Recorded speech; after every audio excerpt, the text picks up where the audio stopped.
አዎ እውነትን በፍቅር ኑሩ። እውነት ኢየሱስ ክርስቶስ ነው። በሱ ያገኘናት የተዋህዶ ሃይማኖታችን ናት። ስንኖር በፍቅር እንኖር። ፍቅረ እግዚአብሔር ካለን፣ ፍቅረ ክርስቶስ ካለን እስከ ሞት ከመድረስ የበለጠ ፍቅር ምን ያደርግ? እንግዲህ ሰው ሆኖ ሞተ። ከዚህ የበለጠ የፍቅር ደረጃ የለም። ምን ይሆንልን ከዚህ የበለጠ? በቃ ስለዚህ እኛም ካህናቱም ልማድ አደረግ ነው፣ ምዕመናንም ልማድ አደረጉት። እንዳትበሉ ትሞታላችሁ መብላት። ያው በትክክል እደግመዋለሁ፣ አዳም ሔዋን የነበሩ ኢትዮጵያ ውስጥ ነው። ይኸው የሰው ዘርም የመጨረሻው እስካሁን ድረስ እንግዲህ በሌላ ዓለም ከተገኘ አላውቅም። እስካሁን ድረስ ማንም ያልቀደመው የሰው ዘር አጥንት የተገኘ ኢትዮጵያ ነው። ስለዚህ አዳምና ሔዋን ነበሩ ማለት ነው። አትብሉ ትሞታላችሁ፣ በልቶ መሞት። ብሉ በሕይወት ትኖራላችሁ፣ አንበላም እንዳሉ መሞት። ብሉ በሕይወት ትኖራችሁ፣ አንበላም እንዳሉ መሞት። አንበላም እንዳሉ የሚሞቱት ስንትና ስንት ነው ቁጥራቸው? እስኪ ያስታውሱት። ስለዚህ ወንድማችን ያስተማሩን ቀላል አሁን ኦርቶዶክሳውያን አሁን በውጭ ያለ ነው አይ መቼም ትራምፕ መቼም ማያመጡት መመሪያ የለም። እኔ በአገሬ ሰላማዊና ጥሩ ፍቅር ያለው ህዝብ እንዲኖር ነው የምፈልገው እና ከእያንዳንዱ ሀገር የመጣውን አሜሪካ ሀገር ያለውን ከእያንዳንዱ ሀገር የመጣውን አጥንቼዋለሁ እና በኢትዮጵያውያንም ህዝቦች ማለት ኢትዮጵያውያን በአሜሪካን ሀገር ሰላማውያን፣ ሰውን የማይጎዱ በፍቅር የሚኖሩ እንዲሆኑ ትልቁ ይቅርባይነትና ቁርባን እንደሆነ ደርሼበታለሁ። ይበሉ አሁን ፕሬዚደንት ትራምፕ መቼም የሚገርሙ ናቸው።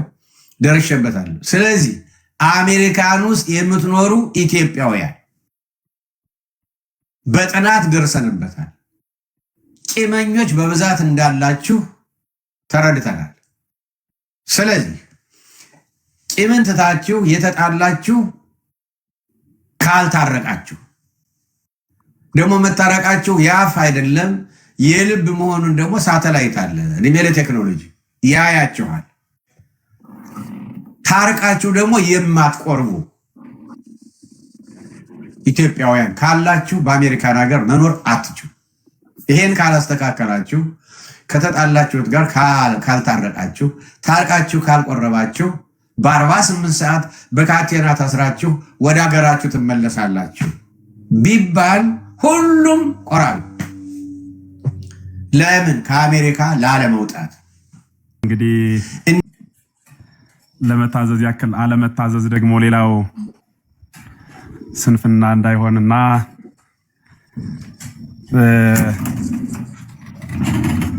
ትግሆኬ እስመ ይተአምሩ ዕለታ ወሰዓታ ያለ ትናንት ቀዳማዊ ያለ ዛሬ ማዕከላዊ ያለ ነገ ዳህራዊ የሆነ በቅድምናው የተነሳበት በዳህራዊነቱ የሚደርስበት የሌለው ፍጥረታት ሳይፈጠሩ በመንግስቱ የነበረ ፍጥረታትን ሁሉ በልዩ ልዩ ህብረ መልክ በቸርነቱ የፈጠረውን ፍጥረት ሁሉ ትንኝንም እንኳን ሳይዘነጋ የሚመግባት በኩነተ ስጋ ሰው በመሆን ተገልጾ ከውድቀታችን ያነሳን ዳይሉት ባይለጸጋ ወደ ላይ ፍጥረት የማይደርስበት ሩቅ ወደ ታች ሐሳበ ህሊና የማይመረመረው ጥልቅ አይጨብጡት ረቂቅ በባህሪው ሞት በስልጣኑ ሽረት በመንግስቱ ህልፈት የሌለበት የአባቶቻችን አምላክ ወልደ እግዚአብሔር ኢየሱስ ክርስቶስ ከባህሪ አባቱ ከአብ ከባህሪ ህይወቱ ከመንፈስ ቅዱስ ከስጋ እናቱ ከቅድስት ድንግል ማርያም ከሌሎቹም ቅዱሳኑ ጋር ሁሉ ስሙ ለዘላለም ከምድር መሃል እስከ አርያም ጫፍ የተመሰገነ ይሁን።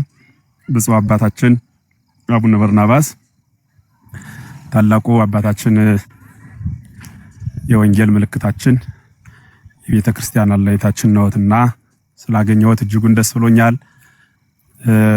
መላከ ሰላም አባታችን የሁላችንም ጠባቂ አስተማሪ ነውትና እርሶም እንዲሁ ቀሲስ ቴዎድሮስ ድምጽ የሚሰማችሁ ሁላችሁንም ሰላም ብያለሁ። የሚያስተምሩን ብፁዕ አባታችን ናቸው። ለመታዘዝ ያክል በማቴዎስ ወንጌል ምዕራፍ 25 ላይ ያሉትን ደናግል በመጠንና በትንሽ ሰዓት ማየት ነው የሚሆነው። በእርግጥ ይሄ ቲክታክ ፕላትፎርሙ ሰው ወራጅ ውሃ ማለት ነው። የሰማው ሲሄድ ያልሰማው ሲመጣ ቋሚ አስተውሎ የሚማር የተነገረውንም በስርዓት የሚይዝ ሰው እያጣን እንቸገራለንና ፈቃድ እግዚአብሔር ሆኖ እንግዲህ የሚሰማ ትውልድ ካለ የእናንተ መምጣት በጣም ድንቅ ግሩም ነውና ጌታ በምሳሌ ሲናገር አሚሃት መስል መንግስተ ሰማያት አሰርወነ ደናግል የሚላል እለነሳ ማቴዎን ወጻ ለቀበላ መራዊ መንግስተ ሰማያት ሙሽራውን ሊቀበል የወጡ 10 ደናግልን ትመስላለች። ወሐምስ ሙስቴቶን አብዳት ከነሱ መካከል 5ቱ ሰነፎች ናቸው። ማንቱ 5 ጠባባት 5ቱ ደግሞ ጥበበኞች ናቸው። ወአብዳትሰ ነሲዮን ማቴዎን ኢነሳ አቅባ ምስሊሆን በገማሆን እስተማቴዎን ሰነፎች መብራት ይዘዋል፣ ዘይት ግን አልያዙም። ወጠባባት ሰነሳ አቅባ ምስሊሆን በገማሆን እስተማቴዎን ጥበበኞች መብራትም ዘይትም ይዘዋል፣ ሙሽራውን ሊጠብቁ ስለወጡት የሚናገረው ነው። እንዲህ ያለ ከቀጠለ በኋላ ወጎንዲዮ መራዊ ኩሉ አንስተ ሆኖ ማውደቀ ሳይላል ሙሽራው በዘገየ ጊዜ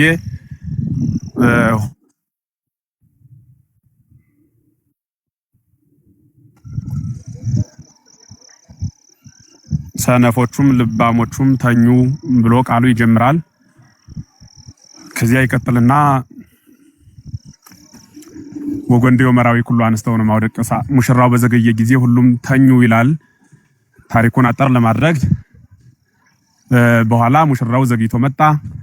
ሙሽራው ዘግይቶ ሲመጣ ናውጻውስ ተቀበላሁ ለመራዊ ወአ ኮነ ይላል። ጮት ሆነ ሙሽራውን ለመቀበል ውጡ የሚል ድምጽ ተነገረ እያለ ይቀጥልና ከዚያ ዘይት የያዙት ልባሞች ወደ ሙሽራው ቤተ መራ ይላል ወደዚያ ገቡ። ሌሎቹ መብራት ይዘው ዘይት ግን የሌላቸው ከዚያ ከመግባት ተከለከሉ። እነኞችን ስጡ አሉ። እነዚህም የማይሰጡ ሆኑ። ሆራ ወተሳይጣ ሀበ ለይሰይጡ ወይሳየጡ ወደሚሸጡት ወደሚለውጡት ሄዱና ግዙ አሏቸው። እነሱም የማይሄዱ ሆኑ። በኋላም ይከልክሙ ተጃሃተ ሰዓተ ምስሌ ይጃምረክን ከኔ ጋር ለአንድ ሰዓት እንኳን መጽናት አልተቻላችሁምና ከኔ ወግዱ አላቸው ብሎ የእግዚአብሔር ቃል ይጀምራል። ማን ነው ይጨርሳል። እንዲህ ያለ ከተጓዘ በኋላ ግን ተገሆ ኬስ መይተአምሩ ለታወሳታ ያችን ሰዓት አታውቁምና ተግታችሁ ጠብቁ ብሎ ይናገራል ማለት ነው። ይህ ጌታ በምሳሌ ያስተማረው ቃል ነው። ያችን ሰዓት አታውቋትምና ተግታችሁ ጠብቁ ብሎ መድኃኔ ዓለም ክርስቶስ በመዋዕለ ሥጋዌው የ5 ገበያ ሕዝብ ያክል ይከተለው ነበረ። ለተለያየ ምክንያት ለተለያየ ዓላማ ለየግል ጥቅሙም ይከተለው እንደነበረ በመጽሐፍ ተጽፎ እናገኛለንና አብዛኛውን ትምህርት በምሳሌ እየመሰለ ያስተምርላቸው ነበር።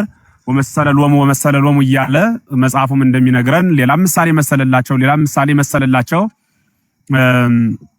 እያለ እግዚአብሔር ቃል ይነግረናል። ምሳሌ እየመሰለ ምስጢር እያመሰጠረ ያስተምራቸዋልና በዚያ በሚያስተምራቸው ለነሱ ቃሉን በሚገልጽበት ዘመን በኪደተ እግር ምድርን 33 ዓመት ሲቀድስ ባሕርየ መለኮት በፈቃዱ ባሕርየ ተስቤትን ገንዘብ አድርጎ ነሳኢ መለኮት ተነሳኢ ስጋን ሰው መሆን ፈልጎ ባሕርየ መለኮት በፈቃዱ ሰው ሆኗልና በዚያ በኪደተ እግር በተገለጸበት ዘመኑ ከተናገረው ወንጌል አንዱ ነው እና ይህ ቃል መድኃኔ ዓለም ክርስቶስ ለዓለም መድኃኒትነት የመጣ ባሕርየ ተስቤትና ባሕርየ መለኮት ታቅቦን ሳይለቅ በተገናዝቦ ተዋህዶን የፈጸመ በባሕርየ መለኮቱ ከባሕርየ አባቱ ከአብ ከባሕርየ ሕይወቱ ከመንፈስ ቅዱስ ሳይለይ በባሕርየ ተስቤቱ ደግሞ መለኮት ዛብሁ ተስቤትን ቲያነ እንዲልቁ በባሕርየ መለኮቱ ከአብ ያልተለየ ወይም አባቱን የሆነ የመሰለ በባሕርየ ተስቤቱ ደግሞ እኛን የሆነ ዘእንበለ ኃጢአት በኃይቲታ እንዲልቁ ከኃጢአት በቀር እኛን መስሎ እኛን ሆኖ በስጋ ተገልጾ በነበረበት ለድህነት ዓለም ምድርን በኪደተ እግሩ ሲቀድስ ካስተማራቸው ትምህርቶች ወይም አጠቃላይ 89 ምዕራፎች መካከል ባንዱ በ25ኛው በወንጌል አቀማመጥ ቀዳማዊ ሆኖ በሚገኘው 28 ምዕራፍ ያለው ወንጌላዊ ማቴዎስ የመዘገበልን ነው ማለት ነው። ማቴዎስ ወንጌላዊ ነው፣ ከ12 ሐዋርያት አንዱ ነው። ይህ ወንጌላዊ በቀደመ ግብሩ ቀራጭ የነበረ በዛሬው አጠራር ገቢዎች እንደማለት ማለት ነው። በዚህ አገልግሎቱ የነበረ በኋላ ግን ለድህነት ዓለም ወንጌልን ለዓለም እንዲያስተምር እግዚአብሔር 120 ቤተሰብ ወልደ እግዚአብሔር ኢየሱስ ክርስቶስ ሲመርጥ ከነዚህ መካከል ከ12 ሐዋርያት ቁጥሩ ሆኖ የተመረጠ በኋላም ዓለምን በወንጌል ካገለገሉ ሐዋርያት አንዱ የሆነው ሐዋርያ ነው። የጌታን ቃል በቅደም ተከተል ጽፈው ካስቀመጡት ጸሐፊያን መካከል የሚቆጠረው ማለት ነው። እና ይህ ቅድም የተናገርሁት ጌታ ሲናገር በተለያየ ምስጢር በተለያየ ምሳሌ ይናገራል። መንግስተ ሰማያትን ይሄን ትመስላለች እያለ ለሰው በሚገባው መልኩ ለእያንዳንዱ በሚውልበት ምሳሌ እየመሰለ በሚያየው በሚረዳው እያስረዳ ሲገልጽ ቆይቷል ማለት ነው። ህሙማነ ነፍስን በትምህርት እየመለሰ ህሙማነ ስጋን በታምራት እየፈወሰ ነው ያሳለፈው ማለት ነው። እና ለድህነት ዓለም ብቻ ሳይሆን ዓለምንም ወደ እርሱ እስከሚመጣ ሰው በሞት እስኪጠራ ድረስ እንዴት መኖር እንዳለበት ያስተማረበት የመጽሐፍ ክፍል አለ። በጣም በርካታ። ከዚህ ላይ መንግስተ ሰማያት 10 ደናግልን ትመስላለች ብሎ 5 ሰነፎች 5 ልባሞች ናቸው ማለት በእምነት ውስጥ ሆነው ያንቀላፉትና የነቁት የመድኃኔ ዓለም ክርስቶስ አምላክነቱን ተረድተው ለኛ የተከፈለውን ዋጋ በማወቅ እስከ መጨረሻው ቅጣ ድረስ ምግባርና ሃይማኖት ቀንቶላቸው ከማስመሰል ክርስትና ርቀው በእውነትና በህይወት የሚመላለሱ ማለት አማናዊ የሆነ የእግዚአብሔር ሕግን በእውነት የሚፈጽሙ ላይነሰብ ሳይሆን በትክክል የተሰጠኝ ትእዛዝ ይህ ነው ብለው መንግስተ ሰማያትን በህሊናቸው ስለው ዛሬ በሚመጣ መከራ የነገን የመንግስተ ሰማያትን ተስፋ ባለመቀየር ጸንተው የሚኖሩ በዓለም ያለው ደስታ የሚያልፍ በሰማይ ያለው ደግሞ ዘላለማዊ ደስታ የማያልፍ መሆኑን የሚረዱና እውነትን እውነት ሐሰትን ሐሰት በማለት ዛሬ ላይ አስረው በሚፈቱ ወታደሮች ፊት ቆመው እውነትን የሚመሰክር ነገ ግን አስሮ በማይፈታ ዲያብሎስ ፊት ነፃነትን አውጆ በክርስቶስ ፊት ለመቆም ራሱን የሚያቅድ ይህ ክርስቲያን ልባም ከሚባሉት ሰዎች የሚቆጠር 5 ልባሞች ማለት ዓለምን በሁለት ከፍሎ ሕዝብና አሕዛብ ብሎ ቅዱስ ዮሐንስ አፈወርቅ ይተረጉማል። ዋናው ግን ሊቁ ቅዱስ ቄርሎስና አትናቴዎስ እንደነገሩን በእምነት ውስጥ ያሉትን ከሁለት ከፍሎ ልባምና ከልቡ ልቡና የሚባለው የጠፋባቸው ልባሞች ማለት መብራትና ዘይት ማለት ልክ ይሄ ክርና ዘይቱ ተዋህዶ ለሰው ልጅ ብርሃን እንደሚሰጥ ሁሉ ሃይማኖትና ምግባር ሐዋርያው ያዕቆብ እንደነገረን የተስማማላቸው ሰዎች ማለት ነው። የተስማማላቸው ሰዎች እኒህ 5 ልባሞች በሌላ የመጽሐፍ ክፍልም ተናግሮታል። በአንድም እየመሰለ ይናገራል፣ በሁለትም እየመሰለ ሉቃስ ወንጌል ላይ ድሪም በጠፋት ሉቃስ ወንጌል 15 እንደገና ደግሞ አንድ ሰው የሁለት ልጆች ነበሩት። ማቴዎስ ሉቃስ ወንጌል 15 ላይ አሐዱ ቢሲ ቦቱ ክሌቱ ደቂቅ ለአንድ ሰው የሁለት ልጆች ነበሩት። ወይ ቤሎ አሐዱ ዘይንስ አባ ሀበኒ መፈልተርስትየ ዘይረክበኒ ምንዋይከ አባቴ ከገንዘብህ የድርሻዬን ስጠኝ ብሎ ተናገረ ብሎ በምሳሌ ይናገራል ማለት ነው። እንዲህ እየተናገረ ወከፈሎን ዋዮ ዋቦ ይላል። ገንዘቡን ከፍሎ ሰጠው። ወበየ ወነገደ ርሁቀ ብሔረ ወበየ ዘረው ዋማሰነ ኩሎን ዋዮ ወደ ሌላ ሀገር ሄደ። እንዘይሃዩ በምራት በመዳራት ሲኖር ገንዘቡን በጠቅላላ ጨረሰ። ከዚያ በኋላ ወመጻቢ ይርሃብ ውስጥ ውቱ ብሔር ይላል። ለራብ ያው ግዛን ስለሌለው መጻ አይልም ብለው ሊቃውንቱ ራብ ሆነ ነው ኮነ ሲል ነውና በዚህ ሀገር ላይ ራብ ሆነ። በኋላ የራቡ ጽናት ሲመጣ ወሆረ ወተጸምደ ይላል። ከዚህ ሀገር ሄዶ ተቀጠረ። ራቡን የሚያስታግስለት ግን አጣ። ምግብ የሚሰጠው አጣ። ወፈቀደ ይብላ እንሆመራ ተጽራት ዘይሰሰዩ አህሩ ይላል። ሪያዎች ከሚመገቡት ሊበላ ወደደ። ዋልቦ ዘይሆቦ ዳሩ ግን የሚሰጠው አጣ ይላል። ወሐለ በልቡ ወይቤ ሚመጠን አግብርት ወገባቱ በቤቱ ላቡ የለ ያተርፈው ወለ እክል በአባቴ ቤት እህልን አተርፈው የሚያሳድሩ ባሮቹ ብዙ ናቸው። ወአንሰ መጉት በረሃብ በዘየ እኔ ግን በዚህ በረሃብ እሞታለሁ። ወናሁ ተነሳ ወአህጉር ሀበ ቤተ አቡየ ነው ተነስቼ ወደ አባቴ ቤት ሄዳለሁ ብሎ ተነሳ። አስቦም አልቀረ ሄደ። ወብሎ ላቡየ እያለ መላ እየፈጠረ ነው ሄደው። አባበስኩ በሰማይ ነው በቅድሜ ከኒ ሰማያዊ አባቴ እግዚአብሔርን ምድራዊ አባቴ አንተን በደሉ ወይስ የኔን ከሰማይ ወልደከ ወይግደሎኒ እንከ ሰማይ ወልደከ ነው እንጂ አላረሰኒ ከማህዱ ማግብርቲከ ከዚህ በኋላ እኔ እንደ ባሮችህ ቆጠራለሁ እንጂ ያንተ ልጅ ልባል አይገባኝም ብሎ አስቦ ወደዚያ ሄደ ተብሎ ተነግሯል በመጽሐፍ ቅዱስ። ይህ በዚህ ቦታ ሁለቱ ልጆቹ የተባሉ እግዚአብሔር ፍጥረታትን ሁሉ በመፍጠር ለሁሉም ልጆች ስለሆነ ጠፍቶ የመጣው ማለት ደግሞ በመጥፋት ዓለም ውስጥ ኑሮ የተመለሰው ክርስቲያን እንደሆነ ይነገራል ማለት ነው። ወይም ክርስቲያን የእግዚአብሔር ልጅ ሆኖ አንዱ በመዳራት ዓለም የሚኖርና ሌላኛው በቤቱ የሚኖር ብሎ ደግሞ በሁለት ብቻ ከፍሎ ይነገራል። ይሄኛው ምስጢር ደግሞ ግን አምስት አድርጎ 10ን ከሁለት ከፍሎ ይናገራል ማለት ነው። እና 10ን ከሁለት ከፍሎ ሲናገር ምንድነው ያለው? 5ቱ ሰነፎች 5ቱ ደግሞ ልባሞች ነበሩ። መብራትና ዘይት ይዘዋል አለ። መብራት ተብሎ የተገለጸ በዚህ ቦታ ሃይማኖት ነው። ዘይት የተባለ ደግሞ ፍቅር፣ ምግባር፣ አንድነት፣ ሰላም፣ አብሮነትና ርቱ የሆነ ብያኔ መስጠት ማለት ነው። ርቱ የሆነ ብያኔ መስጠት፣ የማይወለውል የቀና ፍርድን ማሳየት ማለት ነው። እና እኒ ነበሩ። ከዚያ በኋላ ያ ሙሽራው በዘገየ ጊዜ ማለት ሙሽራው የተባለው ወልደ እግዚአብሔር ኢየሱስ ክርስቶስ ነው። ቀደም ሲል እንደተናገርሁት ለድህነት ዓለም ባህሪውን ከባህሪየ ሰብ ጋር ወይም የፈጠረ መለኮት የተፈጠረ ስጋን በፈቃዱ ተዋህዶ ምድርን ሲቀድስ ከኖረ በኋላ ዳግም እንደሚመጣ ነግሮን ስለሄደ ለፍርድ ክርስቶስ ይመጣል ተብሎ በሐዋርያት የተሰበከው የዛሬ 2000 ዓመት ነው። የዛሬ 2000 ዓመት የተሰበከው ክርስቶስ ከዛሬ ድረስ አልመጣም። የክርስቶስ አለመምጣት በዚያው የሚቀር መስሏቸው በኃጢአት ላይ ኃጢአት እየጨመሩ የተወሰከ ኃጢአት በኃጢአት ላይ ኃጢአት አትጨምር የሚለውን የመጽሐፍ ቅዱስ ቃል በመቃወም ዕለት ዕለት ኃጢአትን ብቻ እንደ ጽድቅ እየተገበሩ ለሚኖሩ የሰውን ደም በማፍሰስ የሰውን ሀብት በመቀማት የእግዚአብሔር የሆነውን ትተው ግብረ ዲያብሎስን በመስራት ለሚተዳደሩ ግለሰቦች ወይም ሰዎች እኒህ ሰዎች ለእኒህ የተነገረ ቃል ነው። እኒህ የክርስቶስ መምጣት ረስተው እኒህ ተኙ። ሙሽራው ሲዘገይ ተኙ ማለት ምጽአተ ክርስቶስ ይመጣል የተባለ ብዙ ዘመኑ ነው፣ ግን አልመጣም። ዳሩ ግን ቢዘገይም ይመጣል። ሙሽራ ቢዘገይም እስከ ሌቱ 9 ሰዓት 10 ሰዓት ቢሆን እንደማይቀር ሁሉ ሙሽራው ክርስቶስም ይመጣል። ሙሽሪት ቤተክርስቲያንን ከጎኑ በዕለተ ዓርብ በፈሰሰ ደሙ የመሰረታት ቤተክርስቲያን ሙሽሪት ናትና ይችን ሙሽራ አይተዋትም። እንዲሁ ይመጣል። ሙሽሪት ቤተክርስቲያንን ፈልጎ ክርስቶስ ይመጣል። ክርስቶስ ሙሽሪት ቤተክርስቲያንን ፈልጎ ሲመጣ ግን ያኔ ሰነፎች የቀረ መስሏቸው ተኝተዋል። ማለት ሃይማኖት ብቻ አለን የሚሉ ቃሉን ብቻ እንሰማለን የሚሉ ግን ምግባር የሌላቸው ሕግን ብቻ እየተበተው የሚጭኑ በሕግ ግን የማይኖሩ በቤቱም ያሉ ከቤቱ ባፋ ሆነው ደግሞ በብልሹ ምግባር የሚኖሩ በምክረ ካህን በፈቃደ ካህን የማይተዳደሩ ግለሰቦች እኒህ እንቅልፋቸውን የተኙ ብሎ ገለጻቸው ማለት ነው።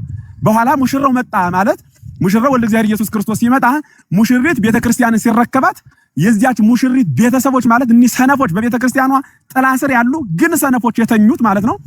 እኒህን መጥቶ አላውቃችሁም ይላቸዋል። በሩም ይዘጋል። ከዚያ በኋላ በሩ ሲዘጋ እርሱ ግን አላውቃችሁም ይላቸዋል። ይክህልክሙ ተጊሃተ ሰዓተ ምስሌ ከኔ ጋራ ለአንድ ሰዓት እንኳን መትጋት አልተቻላችሁም ማለት ይህ ዓለም የቱንም ያክል ሰው እድሜው ረጅም ቢሆን ከአንድ ሰዓት የበለጠ እድሜ እንዳለው የሚቆጠርለት ፍጥረት አይደለም። ስለሆነም ይህች ሰዓት ከኔ ጋር መትጋት አልተቻላችሁም ማለት በስጋ ዘመናችሁ ከኔ ጋር አልነበራችሁምና ከኔ ወግዱ ይላቸዋል። በሩ ይዘጋል። ከዚያስ ደግሞ ኃጢአየ ስነን ጥርስ ማፋጨት ወዳለበት ይወረወራሉ ይላል የእግዚአብሔር ቃል። ይህንን በምሳሌ ከነገራቸው በኋላ ትግሁ ኬስ መይታምሩ ለታ ወሳታ ያችን ቀን ያችን ዕለት ያችን ሰዓት አታውቋትምና ተግታችሁ ጠብቁ ብሎ መድኃኔዓለም ክርስቶስ አስተማረን ማለት ነው። እና የዛሬ መልእክቴ ምንድነው? ያችን ቀን ያችን ዕለት ያችን ሰዓት ክርስቶስ የሚመጣባትን የሰው ልጅ በሰው ሆኖ ስለሆነ በደልን የሰራው ጽድቅንም የሰራው ሰው ሆኖ ስለሆነ ነፍሱ ከተነስቶ በተዋህዶ ዋጋውን የሚያገኝበት ሰዓት ክርስቶስ የሚመጣበት ቀን ስላለ ክርስቶስ ሲመጣ በፊቱ የሚያቆም ስራ ካልሰራን ክርስቶስን ረስተን ነገ ስጋው ደግሞ ቀበላለሁ፣ ነገ ንስሐ ገባለሁ፣ ነገ ጾማለሁ፣ ነገ በጸሎት ውስጥ እኖራለሁ እያልን ራሳችንን ስተንና ማንነታችንን ረስተን ከኖርን ክርስቶስ ሲመጣ በፊቱ የምንመልሰው የለንምና ከሞት ጋር ቀጠሮ የያዘ ሰው የለም። የዚህን ቀን ነው የሚመጣ ብለን የሚያውቀው ሰው ስለሌለ ተግቶ መጠበቅ ከምንም በላይ እውነት ነው። ብዙ ቀን እንማራለን። በጣም ብዙ እግዚአብሔር ቃል በማስታወሻ ጽፈን እንደ ምድራዊ የስብሰባ አጀንዳ አስቀምጠናል ብዙ ነገር። በህይወት ግን መኖር አልጀመርነውም። ካልኖር ነው አጀንዳ ብቻ ስለሰበሰብን የሚምራ አምላክ የለንምና እንድንኖረው ክርስቶስ የሚመጣበትን ሰዓት ነገ ይምጣ ዛሬ ይምጣ ስለማናውቀው የሚመጣበትን ሰዓት ተግተን ክርስቶስን እንድንጠብቅ የሚል መልእክት ነው። እግዚአብሔር በሚያውቅ እንደው ለመታዘዝ ያክል ነው። በአባቶች ፊት ብኮላተፍም ልጅ በአባቱ ፊት ሲኮላተፍ እሰይ እስኪበል ተናገር ይለዋል። ደስ ስለሚለው የልጁ መኮላተፍ በአባቱ ፊትና አባቶች እንደሚያርሙኝ ባለ ተስፋ ሆኜ ነው በመካከል ለማስተማር የታዘዝኩና አባቴ አርመው አቅንተው እንደሚያስተምሯችሁ ባለሙሉ ተስፋ ነኝ። እግዚአብሔር ይስጥልኝ። ቃለ ሕይወት ያሰማልን እግዚአብሔር መንፈስ ቅዱስ አሁንም እንደሱ አይነቶችን ያብዛልን። እንዲያው አዝመራው ብዙ ሰራተኞች ጥቂት ይባል ነበር፣ አሁን እየበዛችሁልን ነው። የበለጠ ደግሞ ያብዛልን። ደግሞ የሰማነውን ደግሞ በህይወታችን ፍሬ እንድናፈራበት እግዚአብሔር መንፈስ ቅዱስ ይርዳን። በቀሪ ህይወት ሁሉ እሱ ይከበርበት፣ በእውነቱ እሱ ይከበርበት። ህይወት ሁሉ እሱ ይጠቀምበት። ጀሚያው ምን ያህል ነው ወሞን ይሞትነ ለእግዚአብሔር ነህና እና በእውነት የሚያስገርም አመስጥሮ ነውና ይሄ ነው እንግዲህ መንፈስ ቅዱስ ስጦታው ይሄ ነው። እና ምዕመናን ደስ ይበላችሁ። እንዲህ አይነት መምህራን አሉን፣ ተጠቀሙበት። በእርግጥ እንደተባለው ያወራጅ ውሃ ነው የቲክቶክ ነገር። አንዱ ሲሄድ አንዱ ይመጣል። ግን ይገርሞታል አሉ ማይነቃነቁ በደንብ የሚከታተሉ አሉ። እና እነሱንም እያየን ነው። እንደገና ደግሞ የሚሄዱ ይመጡት አንዳንድ ቃል እያያዙም ከሄዱልን እግዚአብሔር ይመስገን። እና እግዚአብሔር መንፈስ ቅዱስ ቃለ ሕይወት ያሰማልን። አሜን። አባቴ በረከቶት ይድረሰኝ። አንድ ዝማሬ ዘመር ብፁዕ አባታችን እንዴ ያው ብፌ አይደል እኮ ዝማሬት ሰላም ጤና ይስጥልኝ፣ እንኳን ደህና መጣሽ። እንኳን ደህና ቆያችሁኝ። ብፁዕ አቡነ በርናባስ ቡራኪዎት ድረሰኝ። እዚህ መምህራን አባቶቻችን እንደምን አመሻችሁ፣ እንደምን ቆያችሁ? አሜን። ዘምር ይልን በይ። ዛሬ በደንብ ታብታብ አልተደረገም። አሁን ላይ ወደ 300 ምናምን ሰው ይታያል፣ ግን በደንብ ሸር አላደረጋችሁም፣ ታብታብ አላደረጋችሁም። ሁለተኛ ደግሞ ፎሎ አድርጉ። ሁላችሁ ፎሎ አላደረጋችሁ። ቤቱንም አሁን የብፁዕ አባታችን ፎሎ ብታደርጓቸው ሁል ጊዜ እየመጡ ስለሚያስተምሩ እንደዚያ ነው። ሁለተኛ እዚህ ውስጥ ያሉትን አገልጋዮች በሙሉ ፎሎ ብታደርጉ አገልግሎታችን የሰፋ ይሆናል። ነገም እንዲሁ አለን፣ በየቀኑ አይታጎልም እና ዝም ብላችሁ ከመመልከት ፎሎ ማድረግ ታብታብ ማድረግ ኔትወርካችን ጥሩ የጠራ ይሆናል ማለት ነው። እሺ ዘማሪት ሰላም ዘምሪልን። እሺ አባታችን ኑ በእግዚአብሔር ደስ ይበለን ያለን አብረን እንዘምራለን። ኑ በእግዚአብሔር ደስ ይበለን፣ ደስ ይበለን። ኑ በእግዚአብሔር ደስ ይበለን፣ ደስ ይበለን። ለታላቁ ክብር ለዚህ ላበቃን ከሞት ወደ ሕይወት ላሸጋገረን ኑ በእግዚአብሔር ኑ በድንግል ደስ ይበለን። ኑ በእግዚአብሔር ኑ በድንግል ደስ ይበለን። ሰላም አባታችን እንዴት ሰነበቱ? ልጆቻችን ዘማሪያት እንዴት ዋላችሁ? ሰላም እግዚአብሔር ከሁላችሁ ጋር ይሁን። ወደ ብፁዕ አባታችን ከመሄዳችን በፊት ሚሉት አለዎት? ምንም እሳቸው እያሉ ልጆች አይናገሩምና መልእክት የእሳቸው ነው የሚያስፈልገን። ኧረ እንደሱ ተሟኝተናል ድሮ። እንዴት አባቶች ባሉበት ልጆች እንዴት ያወራሉ ይናገራሉ እየተባለ እኔ በልጅነቴ ለመጀመሪያ ጊዜ ሁለተኛ ዲያቆን ሆኜ መቅደስ የገባሁ ጊዜ ተንሱ በል ስባል ወባ ያዘኝ ነበር የሚመስል ሲንቀጠቀጥ ሰውነት ይሁን። ምክንያቱም እንዴት አሁን እነዚህ ሁሉ አባቶች ባሉበት ምን ይባላሉ ፍርሃት እና ያ ጎዳን። ያው አሁን በዚህ ሀገር ግን እንደዚያ ነገር የለም። አሁን እነዚህ ዲያቆናት ሁሉ መርጌቶች ሆነዋል። ምክንያቱም ይሄን ይሉናል፣ ይሄ ነገር ቢበላሽ እንዋርዳለን፣ እንተቻለን፣ ይሳቅብናል የሚባል ነገር የለም። በቃ ስሙን ይዘው መድረክ ላይ ይሰየማሉ። ዝም ብሎ መንፈስ ቅዱስ ያቀበላቸዋል፣ ይወዘውዙታል ዘንጉር ዛሬ እና ምንድነው ይሄ አባት እያለ የሚባለው ነገር እንደው ጥሩ አይሆን እንዲያውም ሲኖር ነው ጥሩ። እውነት አባት ባለበት ልጆች ሲናገሩ ያው አሁን ዛሬ ወላጆች ልጆቻቸውን በሉ ተናገሩ እያሉ ገና በህፃነታቸው እንትን እያሉ ነው። ያው በሀገራችንም አሁን እንደተጀመረ ሰማለሁኝ እና ደግሞ ዋናው ነገር አባትም ይሁን ልጅ ሁለትም ሶስትም ሆናችሁ በመካከል እገኛለሁ። ከሁሉም በላይ በመካከላችን ያለ አሁን በሰማይም በምድር ምሉ የሆነ እውነተኛው የሁላችን አባት ሊቀ ካህናቱ በአምላክነቱ በሰማይና በምድር ምሉ የሆነ በሊቀ ካህናትነቱ እኛን የሆነ እውነተኛው ወንጌላዊ በሰውነቱ በስጋ ወራት ባደረገው እውነተኛው መምህር እውነተኛው በእውነት አባት አብሮና ያለ ማለት ነው። እሱ ባለበት ብንል ነው ጥሩ። እሱን በመካከል አድርገን እሱ ባለበት በል የሰጠኸኝ ልስጣቸው አባት እሱ እየሰማ እያየ ሲበል ልጅ እያለ ነውና እንዲያው እስኪ መንፈስ ቅዱስ ያቀበሉት። እሺ አባታችን ጥቂት ደቂቃ ልውሰድና ከመጽሐፍ ቅዱስ ጳውሎስ ከላካቸው መልእክታት ከኤፌሶን መልእክት ምዕራፍ 4 ቁጥር 15 ላይ ያለ ቃል አለ። ነገር ግን እውነትን በፍቅር እያያዝን በነገር ሁሉ ወደ እርሱ ራስ ወደሚሆን ወደ ክርስቶስ እንደግ የሚል መልእክት አለና እንደ ባዮ የምጠቀምበት አንዱ ቃል እውነትን በፍቅር እንያዝ የሚል መልእክት ነው።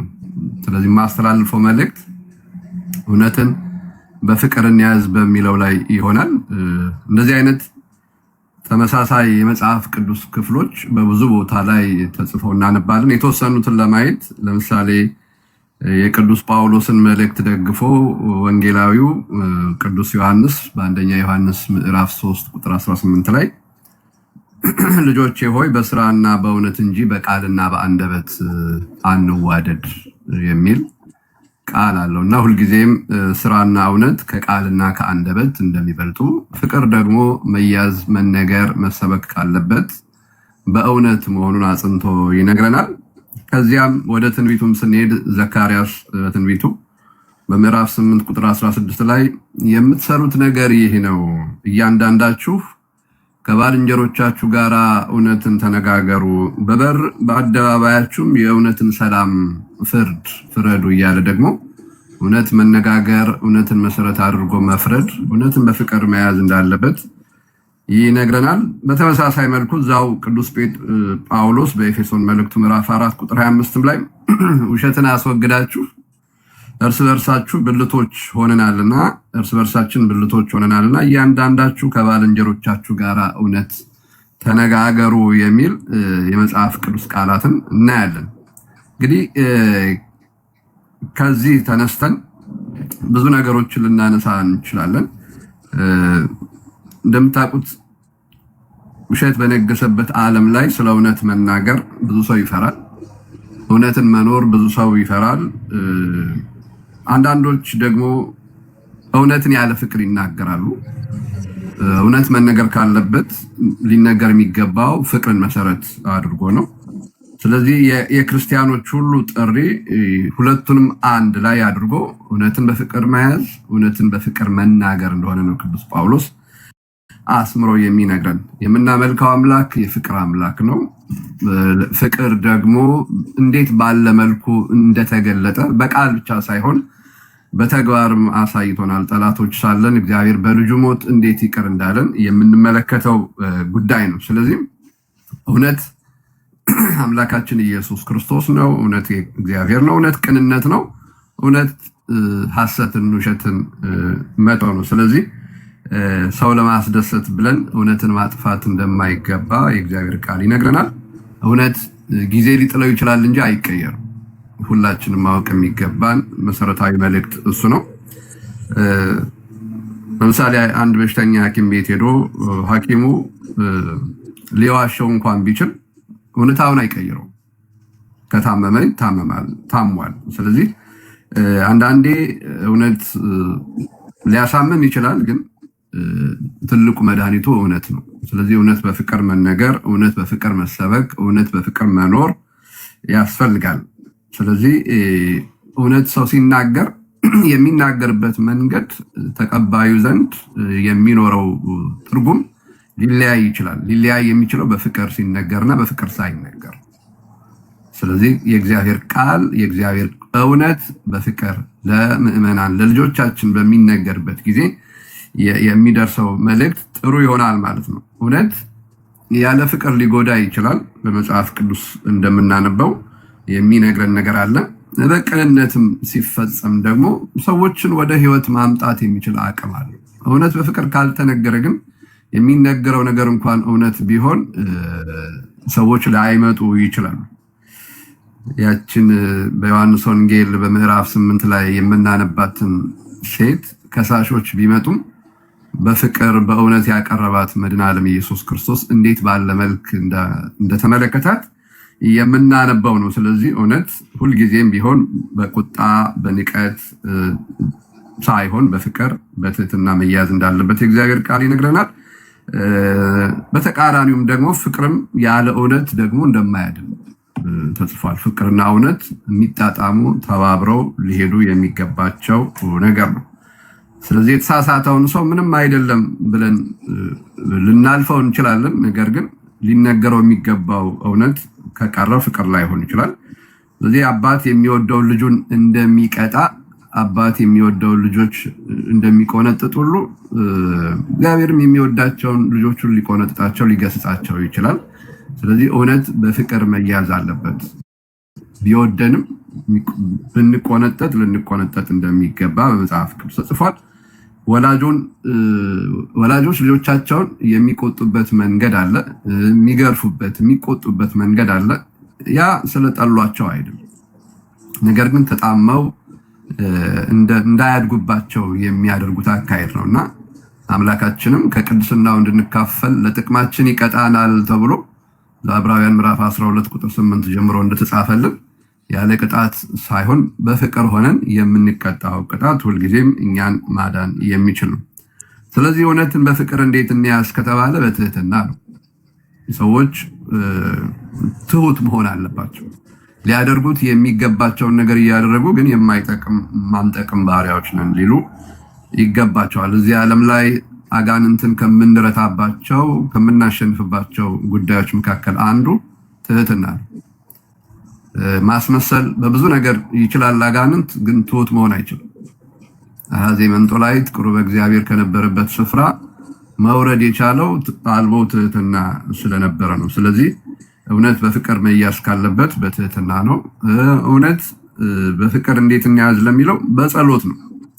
ስለዚህ ከመናገራችን በፊት እግዚአብሔርን መጠየቅ ይኖርብናል። ጌታ ሆይ ቃሌ ሰውን እንዳያፈርስ እርዳኝ ብለን መጸለይ አለብን። ስንናገርም ስንመክርም ስናስተምርም ከሰዎች ጋራም ስንጨዋወጥ ቃል ስለሚሰብር ቃል ስለሚጠግን ብናወጣ ሰዎች የሚጠገኑበት፣ ሰዎች ከቁስላቸው የሚፈወሱበት፣ ሰዎች ከውድቀታቸው የሚነሱበትን ቃል ልናገር ስለሚገባ እግዚአብሔር ሁሌም እንዲያግዘን ሰው ከማንኛውም ጊዜ በፊት ከማንኛውም ሰው በፊት ቀድሞ እግዚአብሔርን በጸሎት ሊያወራው ሊነጋገረው ይገባል። ሌላኛው ትዕግስት ነው የሚያስፈልገን።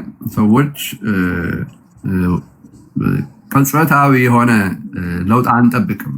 እንደምታውቁት ሁሉም ነገር ፕሮሰስ ነው፣ ሂደት ነው እና በሂደት ስለሆነ እግዚአብሔር እኛን እንደታገሰ ሁላችንም ሰምተናል፣ አንበናል። ስለዚህ እኛም ደግሞ ልጆቻችንን የምንነግራቸውን ሰዎች መታገስ ስለሚኖርብን እውነትን በፍቅር እያያዝን ልንታገሳቸው ይገባል። ከሁሉ በላይ ደግሞ ዛሬ ያጣ ነው ምናልባትም እንደ ዲዮጋን መብራታችንን አብርተን መፈለግ የሚገባን ነገር የሚመስለኝ የምሳሌነት ህይወት ነው። የምሳሌነት ህይወት ዘመናችን አጥብቃ የምትሻው አጥብቃ የምትፈልገው ነገር ነው። ዛሬ እግዚአብሔር ይመስገን እንደምታውቁት ለማወቅ ብዙም ችግር የለብን። ዘመኑ የመረጃ ዘመን ስለሆነ ብዙ ማንበብ ብዙ መጠየቅ ሳያስፈልግ ብዙ ነገር ማወቅ የሚቻልበት ነው። ግን ያጣ ነው በምሳሌነት የምሳሌነት ህይወት። ስለዚህ ክርስትና እውቀት ትምህርት ሳይሆን ኑሮ ነው ተብሎ እንደተነገረን እንደተማርነው ከአባቶቻችን ኖረው ያሳዩን አባቶቻችን ስለሆኑ ዛሬም ቢሆን ኖሮ የሚያሳየን ሰው ያስፈልጋል። 1000 ቃላት የማይገልጡትን ጥቂት ድርጊቶች የመግለጥ አቅም አላቸውና መጽሐፍ ቅዱስ ላይ ቅድም እንደተማርነው እምነትን ከምግባር ጋር አዋህዶ መያዝ እውነትን በፍቅር ለመግለጥ የምሳሌነት ህይወት በጣም አስፈላጊ መሆኑን ታያላችሁ። ስለዚህ የእውነትና የፍቅር ፍሬ ምንድነው ከተባለ አንደኛ ቤተሰብ ይጠነክራል፣ ቤተክርስቲያን በአንድነት ትቆማለች፣ ሰዎች ወደ ንስሐ ይመጣሉ፣ አምላካችን ኢየሱስ ክርስቶስ በእኛ ላይ እንዲከብር በእኛ ላይ እንዲታይ ተንቀሳቃሽ ወንጌል እንድንሆን ያደርጋል የእውነትና የፍቅር ህብረት። ስለዚህ እግዚአብሔር ዛሬ ከኛ የሚፈልገው እውነትን የሚናገር ህዝብ ብቻ ሳይሆን እውነትን በፍቅር የሚናገር ህዝብ፣ ሰው፣ አገልጋይ አጠቃላይ ይፈልጋልና እውነት ያለ ፍቅር ግፍ እንዳይሆን፣ ፍቅርም ያለ እውነት ድካም እንዳይሆን ክርስቶስ ሁለቱን አንድ አድርጎ አሳይቶናል። እኛም ደግሞ እያንዳንዳችን በተቻለ አቅም እውነትን በፍቅር ይዞ ማገልገል፣ እውነትን በፍቅር ይዞ በክርስትና መመላለስ ይገባናል። ይህንን ለማለት ነው። ስለ ድፍረቴ ይቅርታ በፊት ለፊቱ አባታችን ቡራኬ ድረስ ህይወት ያሰማልን። በእውነቱ እግዚአብሔር ሁላችን ይባርከን፣ ቃለ ህይወት ያሰማልን። እግዚአብሔር መንፈስ ቅዱስ ቀሪ ህይወትዎን ሁሉ ብርሃን ያድርገው። በቀሪ ህይወት ሁሉ የእሱ እውነተኛ ምስክር ለመሆን ያውቃልን። የበለጠ ምንም ነገር የለም። ሁሉም ነገር የምናየው ከንቱ ነው እና እግዚአብሔር የተመሰገነ ይሁን። እንደመገቡን እሱ ደግሞ ያላሰቡትን ይመግቦት። አሜን አባት አሜን። እግዚአብሔር የተመሰገነ ይሁን። እንግዲህ ምዕመናን የምትሰሙት ነው። እንግዲህ እግዚአብሔር ያው እንግዲህ ብዙዎቻችሁ ይህን እዚህ ውስጥ የምታዳምጡ ሰዎች የቤተክርስቲያን ሄዳችሁ ወንጌልን ለመስማት ወይም ደግሞ የወንጌል ጉባኤ ባለበት ከምዕመናን ጋር ተገናኝታችሁ አብራችሁ ቃሉን ለመማር ከአቅማችሁ በላይ የሆነ ስንቶች ትኖራላችሁ። ይህን በአረቡ ዓለም ያላችሁ ትኖራላችሁ። በዚህ መሆናችሁ በጣም የሚገርመው ከትምህርት ቤት ለእረፍት ሲወጡ የሚያዩ አሉ፣ የሚያዳምጡ አሉ። ቢሮ ውስጥ ስራ እየሰሩ የማይችሉ ወጣ ሲሉ ለእረፍት ያችን የእረፍት ጊዜያቸውን ይጠቀሙባታል። አሁን እግዚአብሔር መንፈስ ቅዱስ በያለንበት አሁን እኔ ለምሳሌ ያለሁት አሁን ሌላ ስቴት በስራ ጉዳይ አሁን ሌላ ስቴት ነው ያለሁኝ። ከሰዓታት በረራ በኋላ ነው። አሁን እዚያው ካለሁበት ቦታ ሆኜ አሁን ከእናንተ ጋር አብሬ እመገባለሁ እና አንዳንዶቻችንን አፍሪካ፣ አንዳንዶቻችንን አረብ ዓለም፣ አንዳንዶቻችንን ደግሞ በአሜሪካ፣ በካናዳ በያለንበት አንድ ማዕድ አዘጋጀልን። እንግዲህ እግዚአብሔር መንፈስ ቅዱስ ከዚህ የበለጠ ምን እንደሚያደርግልን እንጃ እና በእውነት የሚደነቅ አምላክ ነው። አሁን ትልቁ ችግራችን እኛ ማስተዋል። ለነገሩ እንኳን እኛ 3 ዓመት ከ3 ዓመት በላይ ከእግሩ ስር ሆነው የተማሩት ሐዋርያት እንኳን እንደው ትንሣኤውን ረስተውት ነበር። በተደጋጋሚ ከሞት ተነስቶ መላእክት እየነገሯቸው መግደላዊት ማርያም አየሁት እያለች በዝግ ቤት ሄዶ ሰላም ለእናንተ ይሆን እያለ ምታት አይደለም ብሉ ሰውነት የምናዩ ችንካሮች ጦሩ የነበረበትን ጎድን ይህን እየዳሰሳችሁ እያለ ያን ሁሉ እያደረገ የማስተዋል ችግር ነበረባቸው። ይነጠቃሉ፣ ማስተዋላቸው ይወሰድባቸው እና በኋላ ግን አይቶ በቃ መጽሐፍትን ያስተውሉ ዘንድ አይምሯቸውን ከፈተላቸው። መቼም አይምሯችን እግዚአብሔር መንፈስ ቅዱስ ይክፈትልን እንጂ እንደዚህ ዘመን እኛን በፍቅሩ የጎበኘበት፣ እኛን በቃሉ የመገበበት፣ አሁን ደግሞ በዚህ ደረጃ የመገበን ነገ ደግሞ በቴክኖሎጂ ደግሞ በምን አይነት አመማገብ እንደሚመገበን ደግሞ የምናየው ይሆናል። ድንቅ አምላክ ነው እና እውነት ነው። እውነትን በፍቅር እንደተማርነው አሁን እውነት ራሱ ክርስቶስ ነው። መንገድም እውነትም ሕይወትም እኔ ነኝ ብሏል። ራሱ እውነት ማለት ራሱ ኢየሱስ ክርስቶስ ነው። ግን እሱን በፍቅር ካላመን ነው፣ በፍቅር ካላገለገል ነው፣ በፍቅር ካላመለክ ነው ድካማችን ሁሉ ከንቱ ነው የሚሆን። ቅዱስ ጳውሎስ ለዚህ ነው ይህን ምስጢር የተረዳ እሱ እዚያ አንደኛ ቆሮንቶስ 13 ላይ በጣም የሚገርም እኮ የሚገርም ነው የመንፈስ ቅዱስ አሰራር። እንግዲህ መንፈስ ቅዱስ ነው እውቀትን ሰጭ። መቼም ከሱ ነው ሁሉም ነገር፣ ከሱ ያልሆነ የለምና በመላእክት አንደበት ብናገር እኮ ነው የሚለው። የሰው ልጆች ሁሉ ቋንቋ በሙሉ ተገልጦልኝ ከሰው ልጆች ቋንቋ በላይ ደግሞ የመላእክትን ቋንቋ ባውቅ፣ እነሱ የሚነጋገሩበትን ቋንቋ ብሰማው ባውቀው፣ ከእነሱም ጋር ብነጋገር፣ ለወንጌል እንደ ደወል ብጮህ፣ እንደ ጸናጸል ብንሸዋሸው፣ ያለኝን ንብረት በሙሉ ሽጬ ለድሆች ብሰጥ፣ እንዲያውም ስለ እውነት ስለሆነ ክርስቶስ፣ ስለ እምነቴ፣ ስለ ቤተ ክርስቲያን፣ ስለ ክርስትና እምነቴ በነደደ እሳት ውስጥ ብቆሰቆስ፣ ብነድ፣ ብቃጠል፣ አመድ ብሆን፣ ነገር ግን ይሄ ሁሉ ሆኖ ፍቅር ከሌለኝ ከንቱ ነኝ። በጣም የሚገርም ነገር። ይሄ ሁሉ ሆኖ ፍቅር ከሌለኝ ከንቱ ነኝ እና አሁን የምናጠፋው ጊዜ ቀላል አይደለም። አሁን በያለንበት ሆነ አሁን ይሄ እውነት በሆነ ክርስቶስ ያገኘነው ነው፣ እሱን በማምለክ ነው። ግን በፍቅር ካልሆነ ጊዜያችንም ከንቱ፣ መዝሙራችንም ከንቱ፣ ስብከታችን ከንቱ፣ ጸሎታችን ከንቱ፣ ጾማችን ከንቱ፣ ስግደታችን ከንቱ፣ ህንፃ ቤተክርስቲያንን መደርደራችን ከንቱ፣ በተክሊል መሽሞንሞኑ ከንቱ፣ በቅዱስ ቁርባን ሁሉ ጊዜ እየተሰለፉ መቁረቡ የበለጠ ዕዳ ከንቱ። እንደውም ሳይገባው ነው የሚለው፣ ሳይገባው የጌታን ስጋና ደም ይህን እስቲ የበላ ይህን ጽዋ የጠጣ የጌታ ስጋና ደም ዕዳ አለበት ነው የሚለው። ምክንያቱም ከሚበላው ስጋዊ ምግብና ከሚጠጣው ስላለየው በጣም ከባድ ዕዳ ነው የሚለው። እንዲያውም ይህንም ሳያደርጉ እንዲሁ በዚህ የተሞኙ አንቀላፍተዋል ማለት እንዲሁ እንደሞቱ ሞተዋል ነው የሚለው እና በእውነቱ ፍቅር ከሌለ ይሄ ሁሉ ከንቱ ነው የሚለው እና በጣም ትልቅ መልእክት ነው እውነትን በፍቅር ካልያዝን። ስለዚህ እንደ ቀላል ነገር አናየው። አንዳንድ ጊዜ ቃሉ ተደጋግሞ ሲነገር ልማድ እየሆነ ይሄዳል። ልክ እንደ ቅዱስ ቁርባን ማለት ነው። አሁን ቅዱስ ቁርባን አንደኛ መቋረጥ የሌለበት የህይወት ጉዳይ ነው። ሲሳየነ ዘለለ ዕለትነ ስንል የዕለት እንጀራችንን ስጠን ዛሬ ስንል መቼስ የዕለት እንጀራ ይሄ የስጋ ምግብና መጠጥ ብቻ አይደለም። የዕለት እንጀራ ቃሉ ነው። የዕለት እንጀራ በቸርነቱ የሆነ ስጋው ደሙ ነው። ዋናው መቋረጥ የሌለበት የህይወት ምግብ ነው።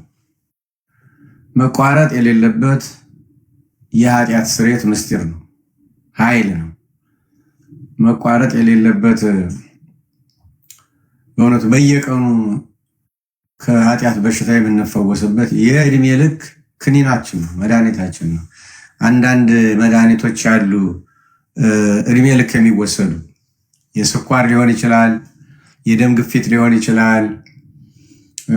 ብቻ ምንም አይነት በሽታ ይሆን አንዳንድ በሽታ ለእድሜ ልክ መድኃኒት የሚያስወስዳል።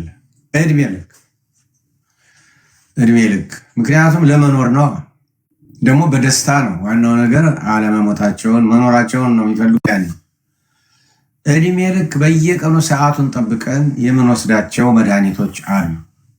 እንዲያውም አንድ ቀን 2 ቀን ከተዛነፈ አደጋ ነው። አንዳንድ ጊዜ እንዲያውም እነዚህ መድኃኒቶች በተመሳሳይ ሰዓት መወሰድ ያለባቸውም አሉ። በጥንቃቄ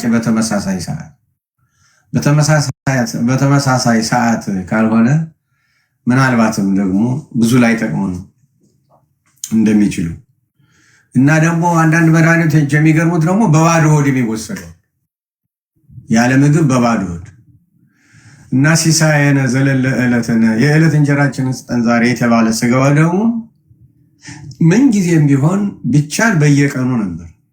ምክንያቱም በየቀኑ ነው ቁርስ፣ ምሳ፣ እራት ምን በላው። ያለዚያ ደግሞ በሳምንት አንድ ቀን ጎበዞች ደግሞ ዝም ብለው ሳይበሉ ሰንበተው በሳምንት አንድ ቀን የሚመገቡ ይኖራሉ አሉ። በዚህ ውሃ ብቻ እኔ የማውቃቸው ውሃ ብቻ እየጠጡ 10-15 ቀን ይቆያሉ። የሲስተማቸውን ለማስተካከል ለራሳቸው ላሰቡት መልካም ዓላማ ክንውን ሲባል 10 ቀን 15 ቀን በውሃ ብቻ የሚሰነብተዋል። ይሄ ትክክል ነው። እኔ የማውቀው ነው ነገራቸው እና ስለዚህ እንዲህ አይነትም ስላለ ቢያንስ በሳምንት አንድ ቀን ይቺ እሑድ እናት መቼም ያለችን ጊዜ ያን ጊዜ የሚዘጋጀውን ማጣት ከዚያ መለየት ማለት በጣም ከባድ ነገር እና አሁን ልማድ እባካችሁ ንስሐ ግቡ፣ በኃጢአታችሁ ተናዘዙ፣ እባካችሁ ይቅር ብላችሁ ይህን ስጋና ደም ተቀበሉ፣ ቆረቡ በየጊዜው ስለሚነገር ይመስለኛል ልማድ ሆኗል። አሁን ሰው እንደ ልማድ ቆጥሮታል። በቃ ይነገራል። አንዳንዱ እንዲያውም ለእኔ ነው አይልም፣ ለሌላ እንደሆነ አድርጎ የሚያይም አለ። እና ነገሮች ልማድ እየሆኑ ከሄዱ በጣም አስቸጋሪ ነው እና እንደ ልማድ ያለ አደገኛ ነገር የለም። አሁን ለምሳሌ የእኛን ህይወት በስንዴ አዝመራ መስሎታል። አንዳንዱ ከእርሻው ዳር ወደቃል ስንዴው ሲዘራ እና አሞራዎች ወዲያው ግልጥ ላይ ስለሆነ የወደቀው አሞራዎች አዩት፣ በሉት፣ ወፎች ለቀሙት። አንዳንዱ ጭንጫ ላይ ወደቀ። ጭንጫ ላይ የወደቀ ዘር አለ። ጭንጫ ላይ የወደቀው በቀለ፣ ግን ስሩ እንደ ልቡ የሚሆንበት በቂ ምግብ ስለሌለው ወዲያው ደረቀ ነው። ሌላው ደግሞ መሬቱ ደህና ነበረ የበቀለበት፣ ግን ሲያድግ ሾህ አብሮት አደገ። ሾህ አብሮ በቀለ እና አብሮ አደገ። አድጓል፣ ያምራል ሲያዩት፣ ግን ሾሁ አብሮ ስላደገ ሊያፈራ አልቻለም። ሾሁ አነቀው፣ ሊያፈራ አልቻለም። ሌላው ግን ደህና መሬት ላይ የወደቀው አንዱ 30 አንዱ 60 አንዱ 100 አፈራ። ሁልጊዜ የምናየው ነው። ይሄ ሾሁ ከልጅነት ጀምሮ አብሮን ስላደገ፣ ሾህ ማለት መጥፎ ልማድ ማለት ነው። ጸረ ክርስትና፣ ጸረ ክርስቲያናዊ ህይወት የሆነ ልማድ። አሁን ያ ልማድ ያለ ቁርባን መኖር፣ እንዲያውም አንዳንድ ጊዜ ደግሞ የሚቆርቡትን መተቸት፣ የማይቆርቡት የሚቆርቡትን መተቸት። አሁን ለቅዱስ ቁርባን በቅታ ነው እሷ ተሰለፈ የምትቆርብ። አሁን እሱ በእውነት ለቅዱስ ቁርባን በቅቶ ነው ፍርድ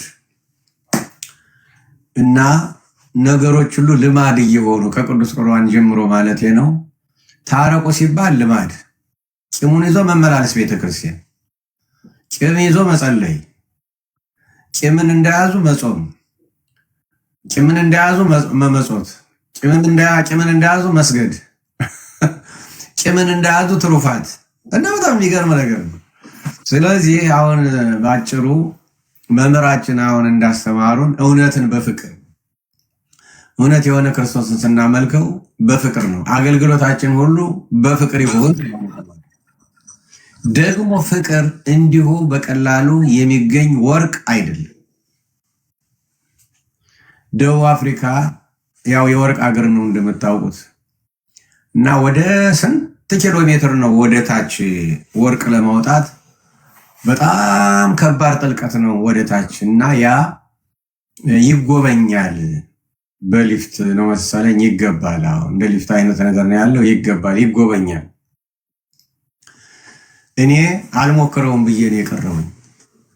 ምክንያቱም እንጦርጦት ነው፣ በጣም ከባድ ነው። እንዲሁ ምን አይነት ደፋሮች እንደሆኑ አላውቅም። ገብተው ይወጣሉ። ስንትና ስንት ኪሎ ሜትር ነው ወደ ታች። ያ ሁሉ ጥልቀት ወርቅን ለማግኘት ነው እና ወርቅ እንዲህ በቀላሉ የሚገኝ አይደለም። ወርቅ እንደምናውቀው ሁሉ ያው ከአፈር ጋር የተቀላቀለ ነገር ነው። በስንት ድካም በስንት ጥረት ከዚያ በኋላ እንዲያውም በእሳት አልፎ ነው ለታለመለት ዓላማ ሊውል የሚችለው። ፍቅር ከወርቅ በላይ ወርቅ ነው። ፍቅር ዝም ብላ እንዲሁ የምትገኛለን። በጣም ብዙ መቆፈር ያስፈልጋል ፍቅርን ለማግኘት። አሁን መጽሐፍ ቅዱስ እንደምታውቁት በሁለት አበይት ነገሮች የተያዘ ነው። ሁለት አበይት ቁልፎች ነው ያሉት። እነሱን ብናገኝ ኖሮ ሁሉ ጋጋታ አያስፈልገንም። እነሱ ምንድን ናቸው? በፍጹም ልብ፣ በፍጹም ሐሳብ፣ በፍጹም ነፍስ እግዚአብሔርን መውደድ፣ ሰው የሆነን ሁሉ እንደራስ መውደድ። በቃ ይሄ ባህሪ ቢኖረን ኖሮ መጽሐፍ ቅዱስም አያስፈልገንም። ይህ ሁሉ ድካምም አያስፈልገንም እንደ መላእክት ከቅዱስ ቅዱስ ውጭ እና ፍቅረ እግዚአብሔር ካለን ፍቅረ ቢጽ ካለን፣ ፍቅረ ቢጽ ማለት ሰውን መውደድ። ሰውን መውደድ ስንል ደግሞ ጠላትንም ጭምር ማለት እንጂ የሚወዱትን መውደድም አሕዛብም ያደርጉታል እኮ ነው ያለ ጌታ። ጠላትንም ጭምር እና ያለ ፍቅር አሁን የመጀመሪያው አስተማሪ ስለ አስሮን ደናግል አስተምረውናል። እነዚህ 10 ደናግል በመንግስተ ሰማያት የተመሰሉ ናቸው እና 10ሩ ልባሞች ናቸው፣ 10ሩ ሰነፎች ናቸው። አሁን ሰነፎቹ ነገ ዛሬ ሲሉ ዝም ብለው ቀን ሲቀጥሩ ሰዓት ሲቀጥሩ ሙሽራው በሚመጣበት ቀን እንኳን እንደው እንትን ቢሉ ምን አለ ቢዘጋጁ በሌላው ቀን ሲሆን ይመጣል ተብሎ አሁን ያን ጊዜ ዝም ብለው ነገ ዛሬ ሲሉ ትንሽ ሲሉ ሲጃጃሉ ሙሽራው መጣ ነው የተማርነው። ሙሽራው መጣ። እነዚህ 5ቱ ጀግኖቹ ተዘጋጅተዋል። መብራታቸውን አበርተው ተቀበሉ። እነዚህ የኔ ቤተ ሰለፎች ደግሞ 5ቱ አረባካችሁ ከዘይታችሁ አበድሩን፣ ምክንያቱም አሁን ሄደን ገዝተን እስከንመጣ ድረስ ሙሽራ ያመልጠናል። አይ ለሰው የሚተርፍ አይደለም፣ መጠኑ ለራሳችን ብቻ ነው አሉ። ከዚያ በኋላ ሲንደፋደፉ ቆይተው ሲሉ ሙሽራው ገብቷል፣ በሩ ተዘግቷል። ክፈትልን ቢሉት ማይሆን ነገር ነው። ምክንያቱም አልተከበረማ፣ ትኩረት አልሰጠማ። በጣም ሙሽራው የሚያዝንበት ድርጊት ነው የተፈጠረው እና ተዘጋባቸው እና ያ ምግባር ምን ብንለውም ዋናው ነገር በፍቅር ካልሆነ ትሩፋቱም ያ ምግባሩም ኪሳራ ነው እና ያን ሁሉ የሚያጠቃልለው ፍቅር ነው። ያ መብራት ፍቅር ነው ነበር። ፍቅር የፍቅር ቪዛ ይዘው ነበር። የፍቅር መታወቂያ ይዘዋል። የፍቅር መግቢያ ይዘዋል።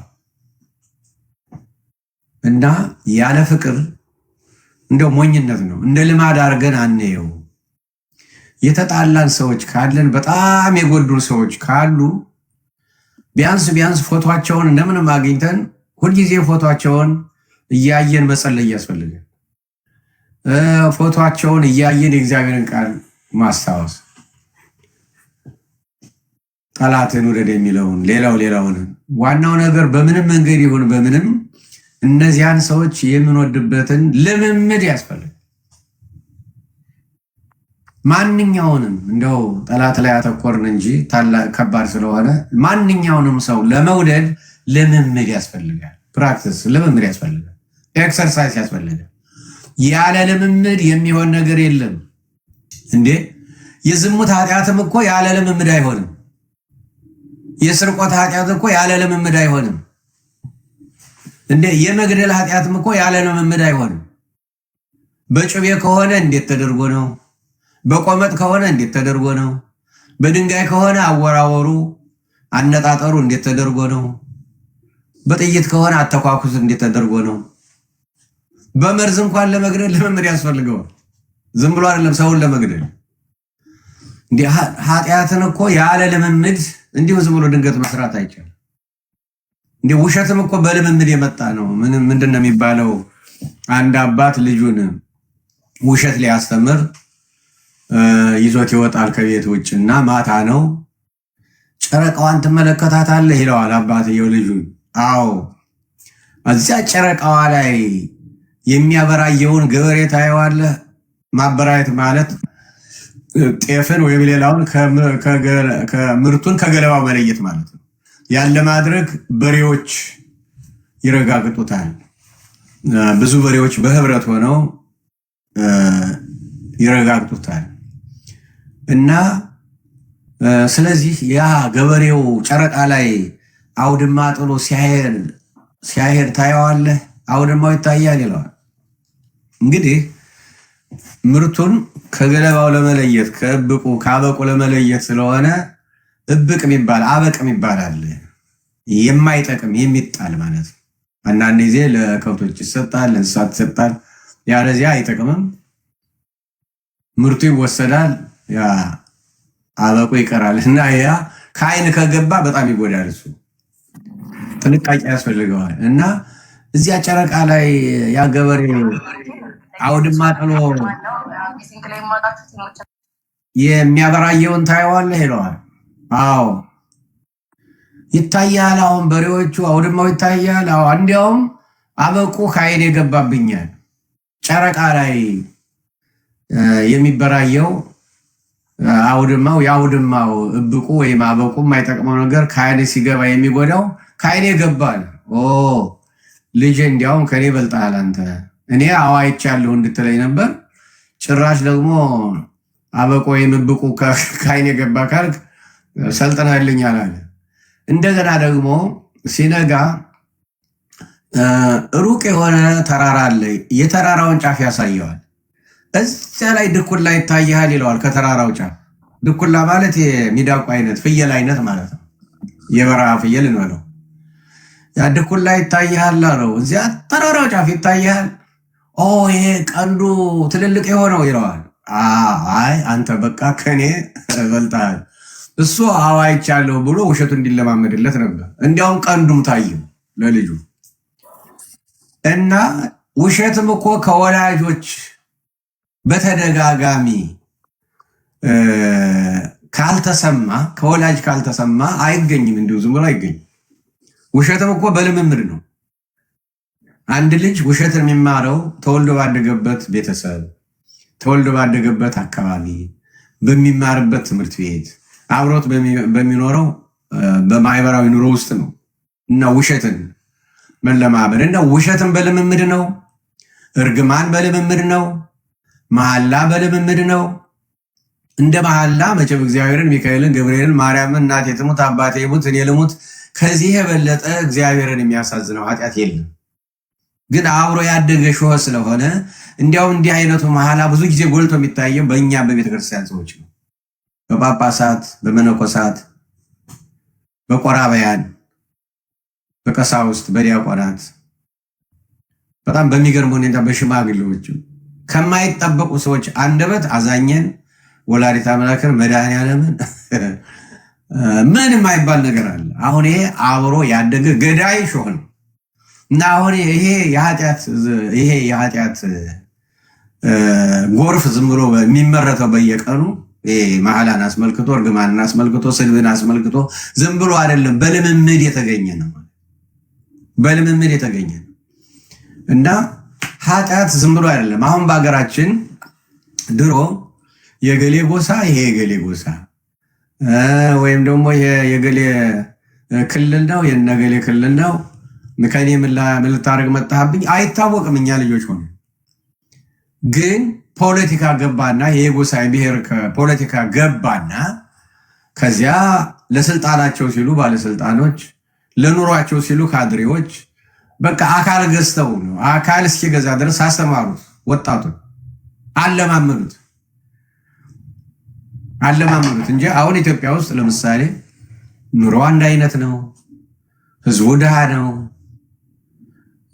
ኦሮሚያን ክልል ብናይ፣ አማራን ክልል ብናይ፣ ትግራይ ክልልን ብናይ ክልሎችን እንደው ከትልልቆች አነስ እስካሉት ድረስ በሙሉ ብናያቸው እነሱን አይተን አሁን ካደጉ ሀገሮች ጋር እናነጻጽራቸዋል። ምንም ገና ምንም እንደተፈጠሩ ያሉ ናቸው። የአማራውን ገበሬ በባዶ እግሩ መሄድ ነው ቁንጫ ተዋን ቅማል መከራ የሚያየው በአመት ቅያር ልብስ የሌለው በአንድ የጥብቆ መከራ የሚያይ ነው። ተረከዙን ስታዩት አብዛኛው የንቃቃት እንትን ያለው ነው። ሰውነቱ ጉንጩ ቆዳና አጥንቱ የገጠመ ነው። መስል የለው፣ ጡንቻ የለውም። የተጎዳ ነው። በውጣ ውረድ በድካም በኦሮሚያም ስንያው ነው። በተፈጥሮ እንደሄደው በተፈጥሮ ለምለም ስለሆነ እንደው በተፈጥሮ ስላገዘው ነው እንጂ ህዝቡ አኗኗሩ አንድ ነው። የትግራዩም እንደዚያ ነው። ህዝቡ ደግሞ ቅዱስ ነው። አብሮ የኖረ ህዝብ ነው። የተጋባ ህዝብ ነው። የተዋለደ ህዝብ ነው።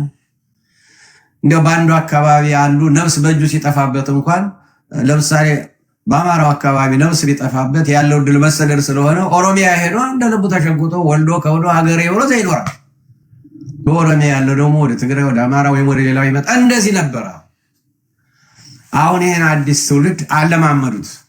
እንዲያውም አንዱ ክልል ሌላውን ክልል ጨቋኝ እንደነበረ፣ ቅኝ ገዥ እንደነበረ በጣም የሚገርም ነገር ጨቋኝ እንደነበረ እና ጨቋኞች እኮ ሌላውን ጨቆነው እነሱ መሻሻል አለባቸው። ወይ በመንገድ ወይ በትምህርት ቤት ወይ በሆስፒታል ወይም ደግሞ በህንፃ በሚኖሩበት ህንፃ ወይ በሆነ ነገር እኮ አንዱ ከሌላው መሻሻል አለበት። አንዱ ሌላውን ጨቁኖ በዚያ ጭቆና ወይም ደግሞ ያደገ ካለ እና ህዝቡ አኗኗሩ አንድ አይነት ነው። ባህሉም አንድ አይነት ነው። መቼም የአንዱ ባህል ለአንዱ ያው የተወራረሰ ነው እና የኑሮ ደረጃው አንድ አይነት ነው ማለት ነው። ግን ፖለቲካው ሲስተሙ ለዚያው ለስልጣን ሲባል ለሆነ ዓላማ ሲባል ትውልዱን አለማመዱት። አንዱ ሌላውን እንዲጠላ እንዲህ አድርጎሃል ሲባል እውነት ብሎ ተቀበለውና አሁን ዛሬ እነዚህ ልጆች በየክልሉ ያሉ ልጆች ያደጉ ልጆችን ሌላውን ቢያርዱ፣ ሌላውን ቢሰቅሉ፣ ሌላውን ቢያቃጥሉ፣ ሌላውን ባይወዱ፣ ሌላውን ማየት ባይፈልጉ ምን ይፈረድባቸው? ለምን ተለማምደው ያደጉት ያን ነው። እነዚህ ልጆች በቤተሰብ ሲያድጉ፣ በአካባቢው ሲያድጉ፣ በትምህርት ቤት ሲማሩ ያ ነው የተነገራቸው። ስለዚህ አሁን አያድረስ እንጂ እንደ አድዋ አይነት የውጭ ባላጋራ ቢመጣስ እውነት አንድ ሆኖ የሚመክት ይመስላችኋል? ህዝቡ አይመስልም። በጣም ከባድ። ይሄ የመጣው ለምንድን ነው? በልምምድ ነው። አሁን ለምሳሌ አሜሪካን እንውሰድ። አሁን እኛ ያለን አሜሪካን እንውሰድ። 50 ሀገሮች ታላላቅ ሀገሮች አሁን ለምሳሌ ካሊፎርኒያን እንደ ኢትዮጵያ ያውም ኢትዮጵያ አሁን ምንም ተኮርማ ምን ዋነ የቀረ እንደው ብቻ እንዳንድ ታላቅ ሀገር አፍሪካ ውስጥ እንዳንድ ወይ ኬንያ ወይ ደግሞ ሱዳንም አሁን ደግሞ ይሄው እየተከፋፈለች ነው እንጂ ጂኦግራፊዋ ትልቅ ነበረ። እነ ካሊፎርኒያ እነ ቴክሳስ እና ምን የመሳሰሉት በጣም ሰፊዎች ናቸው። ከኢትዮጵያ የሚበልጡ አገሮች ናቸው። ግን አገር አይባልም። አሁን እነሱ ስቴት ነው የሚባለው። አሁን 50 ሀገሮች አገር የሚለውን ጠቅለው ሁላችን በአንድ እንጠራ። አገር የሚለው የሁላችን መጠሪያ ይሁን። እኛ ግን እያንዳንዳችን አገር የነበርነው ግን ስቴት እንባል። ተስማምተው 50 ሀገር 50 ስቴት ተብሎ አንድ አሜሪካ አንድ ሀገር ተብሎ ነው የሚኖር። ስለዚህ አሁን ካሊፎርኒያ ማለት እንግዲህ የምዕራብ አሜሪካ መጨረሻው ነው እኛ የምንኖርበት። አሁን ካሊፎርኒያ የሚኖር አንድ ኢትዮጵያዊ ኒውዮርክ ለመድረስ ቢያንስ የ6 ሰዓት የአውሮፕላን በረራ ይፈጅበታል። ያን ያህል ነው ርቀቱ። ተመልከቱ። ግን የተሻለ ስራ በኦንላይን አግኝቶ ኒውዮርክ ያለ ካምፓኒ ነው፣ ኒውዮርክ ያለ ድርጅት ነው እና ማስታወቂያ ወጥቷል። በኦንላይን ነው ይሞላና አልፈሃልና ከተባለ ተመልከቱ 6 ሰዓት በአውሮፕላን ተጉዞ ቤተሰቡን ጭኖ ጠቅሎ ኒውዮርክ ይሄዳል። አሁን የሚቀይራት ነገር ብትኖር የዛች የቀበሌዋን መታወቂያ ብቻ የስቴቷን መታወቂያ ብቻ ነው የሚቀይረው። ያለዚያ ግን በ50 ሀገር ውስጥ የሚኖሩ ኢትዮጵያውያን አሜሪካን በ50 ስቴት ማለት ለአንድ ኢትዮጵያዊ አዲስ አበባ ማለት ነው። አሁን የቀረችው የሁሉም ከተማ ተብላ ሁሉም እንደ ልቡ የኔ የሚላት አዲስ አበባ ናት። አዲስ አበባ ነው ሁሉም የኔ የሚላት። አዲስ አበባ ውስጥ ማንም ኢትዮጵያዊ እንግዲህ ያው እሱም ቢሆን ያው መቼስ ይኖርበታል፣ ልጆች ይኖራሉ፣ ምንጆች አሉ። ግን ማንም ኢትዮጵያዊ አዲስ አበባን የኔ ናት ብሎ እስካሁን ድረስ ያው ይኖራል። እና አዲስ አበባ ውስጥ አሁን ከአንዱ ቀበሌ ወደ አንዱ ቀበሌ፣ ከአንዱ ክፍለ ከተማ ወደ አንዱ ክፍለ ከተማ ሄዶ ለመኖር ችግር የለበትም። ግን ከአንድ ክልል ወደ አንድ ክልል ሄዶ ስራ ይዞ ለመኖር ግን ማይቻል የማይሞከር ነገር። አሁን ምን ነው አሜሪካን ግን በአምሳው ሀገሮች በአምሳው ስቴቶች 50 ስቴት በሙሉ አዲስ አበባ ማለት አንዲት አዲስ አበባ የአዲስ አበባ ከተማ ማለት ማንም ኢትዮጵያዊ ለኖሮ ይሻላል ወዳለው ደስ ወደሚሰኝበት ለጤንነቱ ለሁሉም ነገር ይመቸኛል ወዳለበት ይሄዳል። ለምን መጣህ የሚለው የለም። አንድ ሁለተኛ ደግሞ አንድን አሜሪካዊ ትውልድህ የት ነው ከተባለ አዎ ካሊፎርኒያ ነው፣ ቴክሳስ ነው፣ ኒውዮርክ ነው፣ ሲያትል ነው ሊል ይችላል። ስቴት ትውልድ ከተማ አገር የት ነው ተብሎ ከተጠየቅን አሜሪካ ነው የሚለው። አገር የት ነው ከተባለ አሜሪካ ነው። እኛ ግን እንኳን ይሄ የጎሳ የብሔር የቋንቋ ፖለቲካ እንኳን ተጨምሮበት ድሮም ቢሆን ባለማወቅ ምክንያት አገር የት ነው ይላል። ኢትዮጵያዊ መሆኑን እያወቀ ኢትዮጵያዊውን አገር የት ነው ይለዋል። ሐረር ነው ይላል። ሐረር ሌላ ሀገር ነው ማለት ነው። አገር የት ነው ሲለው ወለጋ ሊል ይችላል። ወለጋ ሀገር ነው ማለት ነው። አገር የት ነው ሲለው ትግራይ ሊል ይችላል። አገር የት ነው ጎንደር ሊል ይችላል። ያ ክፍለ ሀገር በሚባልበት ጊዜ ማለት ነው። ድሮ ደግሞ እዚያው ትግራይ ውስጥ ሆኖ ደግሞ ትግራይ መሆኑን እያወቀ ትግራዋይን አገር የት ነው ይላል። ወይ እንደርታ ይላል፣ ወይ ሌላ እንትን አውራጃ ይጠራለታል። እንደዚህ በየክፍለ ሀገሩ ጎጃም ከሆነ አሁን ለምሳሌ ጎጃም ውስጥ ሆኖ አገር የት ነው ይለዋል። አውራጃ ከሆነ አውራጃውን ይጠራለታል። አገሬ ይልና አውራጃውን ስም ይጠራለታል። አውራጃ ውስጥ ያለ ደግሞ አገር የት ነው ይላል። በአውራጃ ውስጥ እንደሚኖር እያወቀ ኢትዮጵያዊ መሆኑን እያወቀ በአውራጃው ውስጥ ያለ ደግሞ በአውራጃው ውስጥ ያለውን አገር የት ነው ይለዋል። አገሬ ይልና ወይ ወረዳ ይጠራለታል። ወደ ወረዳ ዝቅ ይላል። አሁን መጨረሻ ወረዳ ሆኖ ደግሞ ወረዳ ውስጥ የሚኖረው ደግሞ አገር የት ነው ሲለው ቀየውን ደግሞ ይጠራለታል። እገሌ ከተባለው ነው ይላል። አገር ሚላት ተወልዶ ያደገባትን ቀበሌ ሆኖ ቁጭ ይላል። እያነሰ አሁን ይሄ ባለማወቅ አሁን ይሄ ጠባይ ይሄ ባህሪ የሰው ጠባይ ስለሆነ በአሜሪካን ባደጉ ሀገሮች ሁሉ እንደነበረ ሰምተናል። ይሄ ነገር ግን እነሱ በትምህርት በልምምድ በብዙ የትምህርት ኤክሰርሳይዝ ትውልዱን አነጹት። 50 ስቴት አንድ ላይ ሆኖ አንድ ሀገር እንዲባልና ትውልዱ አገሬ አንዲት አሜሪካ እንዲል 50ውን ሀገር በሙሉ አገሬ አሜሪካ ነው እንዲል አደረጉት። 50 ሀገር አንድ ሀገር ሆኖ ማለት ነው። ትውልድ ካሉት ያው ስቴት ወይም ደግሞ ከስቴትም ከተማውን ሊናገር ይችላል። ያለዚህ አገር የሚለው አሁን በቃ 50 ሀገር አንድ ላይ የሆኑት ዩናይትድ ስቴትስ አገሬ አሜሪካ ነው የሚለው። ይሄ የመጣው ዝም ብሎ አይደለም፣ በትምህርት በልምምድ ነው። አሁን ኢትዮጵያውያን ምሁራን ተማርን ያሉት ደግሞ ከአሜሪካ፣ ከካናዳ፣ ከአውስትራሊያ ትምህርት ወስደው ካናዳ ብዙ ሀገሮች አንድ ላይ ሆነው ነው። ምንም አሜሪካን የሚስተካከል ባይኖርም አውስትራሊያ ብዙ ሀገሮች አንድ ላይ ሆነው ነው አንድ አውስትራሊያ የምትባለው። እና ልክ እንደዚህ ሁሉ የሚጠቅመው አንድነት ስለሆነ አሜሪካ ይኸው አንድ ሆኖ ነው ዓለምን እየመራው ያለ። አንድ ስለሆነ ነው። ህብረታቸው ነው፣ አንድነታቸው ነው ጉልበት የሰጣቸው። በአንድነታቸው በጉልበታቸው በህብረታቸው ደግሞ እግዚአብሔርም ደግሞ ደስ ስለተሰኘ መሆን አለበት። ምንም እንኳን ጥፋትም እያጠፉ ቢሆን ይኸው አጠንክሯቸው ይኖራል። እንዲያው የዓለምን ስደተኛ ይሰበስባሉ። ሽማግሌዎች በስነ ስርዓት ይጦራሉ። ሰርተው መኖር ማይችሉ በአካለ ጎደሎነት በጤና ምክንያት የተጎዱ እንትን ይላሉ። በነፃ የሌላቸው በነፃ ይታከማሉ። ይኸው ዓለም ሁሉ አሁን ሀገር እንዲያውም በእውነቱ በዚህ ሀገር በዓለም ውስጥ የሰው ዘር የሆነ በሙሉ አሜሪካ እንዳለ ይሰማኛል። ይሄ የሆነው በልምምድ ነው፣ በመልካም ልምምድ፣ በመልካም አስተምሮ ነው።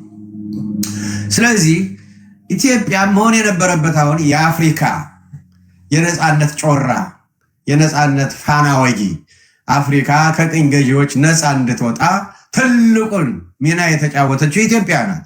ለዚህ ነው የአፍሪካ አንድነት ድርጅት አዲስ አበባ ላይ የሆነ በዚያ ምክንያት ነው። ከንጉሱ ጀምሮ አሁን የተማሩ ሰዎች እንዲያውም ኢትዮጵያ በጣም ትንሽ ሀገር ናት። አድዋ ላይ ያን ጊዜ ያታምር ቢሰራም የእግዚአብሔር ኃይል ነው። አሁን ደግሞ የእግዚአብሔር ኃይል ከኛ ጋር ሊሆን የሚችለው በህብረት በአንድነት የተጠቀሙ ሀገሮችን አይተን እንደነዚያ ስንሆን ነው። ስለዚህ ኢትዮጵያ ብቻዋን ኢትዮጵያ መባል የለባትም፣ ብቻዋን መኖር የለባትም። ስለዚህ አፍሪካውያን አንድ መሆን አለብን። አሜሪካውያን ከሰማይ የወረዱ እኮ አይደሉም። ካናዳውያን ከሰማይ አልወረዱም እኮ። አውስትራሊያውያን ከሰማይ አልወረዱም እኮ። ተባብረው ነው፣ ተማምነውበት ነው። ህብረት አንድነት የቱን ያህል እንደሚጠቅም። ስለዚህ አፍሪካውያንም ድሮም በቅኝ ግዛት ማንም ሲጫወትብን የነበር ነው ባለመማራችን፣ ባለማወቃችን፣ አንድ ባለመሆናችን። ስለዚህ አንድ መሆን አለብን። ዋናው ጽሕፈት ቤት አሁን የአሜሪካ ዋናው ሴንተራቸው እንግዲህ ዋናው ከተማ ዋሽንግተን ዲሲ ነው። ስለዚህ የአፍሪካ ዋና ከተማ አዲስ አበባ ሆኖ መላ አፍሪካ አንድ ሀገር ነው መሆን ያለበት። ቢያድል ነው አንድ ሀገር ነው። ታዲያ ይሄ ሊሆን የሚችለው በልምምድ ዝም ብሎ አይደለም፣ በትምህርት በብዙ ጊዜ ድካም በልምምድ ነው። እና ይሄን ሁሉ ያመጣሁት ለምንድን ነው? መምህሩ ባስተማሩን መሰረት እውነትን በፍቅር ካልያዝን ድካማችን ሁሉ ኪሳራ ነው የሚሆነው። ፍቅር ወሳኝ ነው። ያለ ፍቅር ትንሣኤ ሙታን ዋጋ የለውም። ያለ ፍቅር ማህተም ገነት መንግስተ ሰማያት ገብቼ። ስለዚህ ምንድነው መሆን ያለበት? ፍቅርን ገንዘብ ለማድረግ ልምምድ ያስፈልጋል። የእውነተኛ ፍቅር ልምምድ ያስፈልጋል። ከልጅነት ጀምሮ አብሮ ያደገውን የእሾህ ኃጢአት አብሮ ያደገውን እንዳናፈራ የሚያደርገንን እንደ እርግማን፣ እንደ ስድብ፣ እንደ መሐላ፣ እንደ ውሸት የመሳሰሉትን እነዚህን ሁሉ ለማስወገድ ልምምድ ያስፈልጋል። እንደና ኃይሌ ገብረስላሴ እነ ደራርቱ እኮ የዓለሙን ነጭ ሁሉ በቃ አንገቱን እያስደፉ በሩጫ አንደኛ የሆኑ ሀገራቸውን እንደዚህ በመልካም ሲያስጠሩና አበበ ቢቂላ እንደው ዝም ብለው አይደለም እኮ በልምምድ ነው። ተለማምደው ነው። ከብዙ ጊዜ ልምምድ በኋላ ነው ለውድድር የሚቀርብ። ስለዚህ የፍቅር ልምምድ ያስፈልጋል። እኛ አሁን የፍቅር ልምምድ ከሌለን አደጋ ነው። እንግዲህ በቤተ ክርስቲያናችን መቼም 24 ሰዓት ነው ማህሌቱ። ዓመት እስከ ዓመት ቅዳሴ ይቀደሳል በብዙ ቦታዎች። ዝማሬውም ይሄው አሁን ዝም ብሎ እየጎረፈ ነው በምድሪቷ። ሰባካያኑ ምንም ገጠሩ ባይታደልም ሀብቱ እስካሁን ድረስ የጦርነትና ስቃይ መፈናቀል ቢሆንም ከተሞች በተለይ አዲስ አበባ አሁን ሰባካያን ዘማሪያን ቦታ እየጠበባቸው እና የሁሉ ሆኖ ግን በውስጡ ፍቅር ከሌለ አስተማሪው እንዳሉን ድካም ነው። እኛም ራሳችን አሁን ይኸው መላከ ሰላም ይደክማሉ። እንደው መቼስ ከሱ ፍቅር አንጻር ስናየው ይሄ ኢምንት ቢሆንም በአንድ ቦታ በጣም ብዙ ጊዜ በየቀኑ መቀመጥ ቀላል አይደለም። ይሄ ራሱ ቀላል አይደለም። አገልግሎቱ አሁን የያዝነው እግዚአብሔር የሰጠን የምንጠቀምበት ቀላል አይደለም። ግን ይሄም ያለ ፍቅር ልምምድ፣ ያለ ማስተዋል ከሆነ ድካም ነው። ስለዚህ እውነት የሆነ ኢየሱስ ክርስቶስ አብሮን ያለ እኛ ታድለናል። በአዲስ ኪዳን በብሉይ ኪዳን ነው አባቶቻችን ተጎድተውብን የነበረ እንጂ ዛሬ ራሳችን እሱ የወይን ግንዳችን እሱ እኛ አማኞች ክርስቲያኖች የበቀልነው ከወይኑ ግንድ ክርስቶስ አካል ላይ ነው። እኛ የእሱ አካል ነን። ነገራችን ሁሉ በሱ ግንድነት ነው የህይወት ምግብን የምናገኘው፣ ማበብ ምንችለው፣ ማፍራት ምንችለው በሱ በኩል በምናገኘው።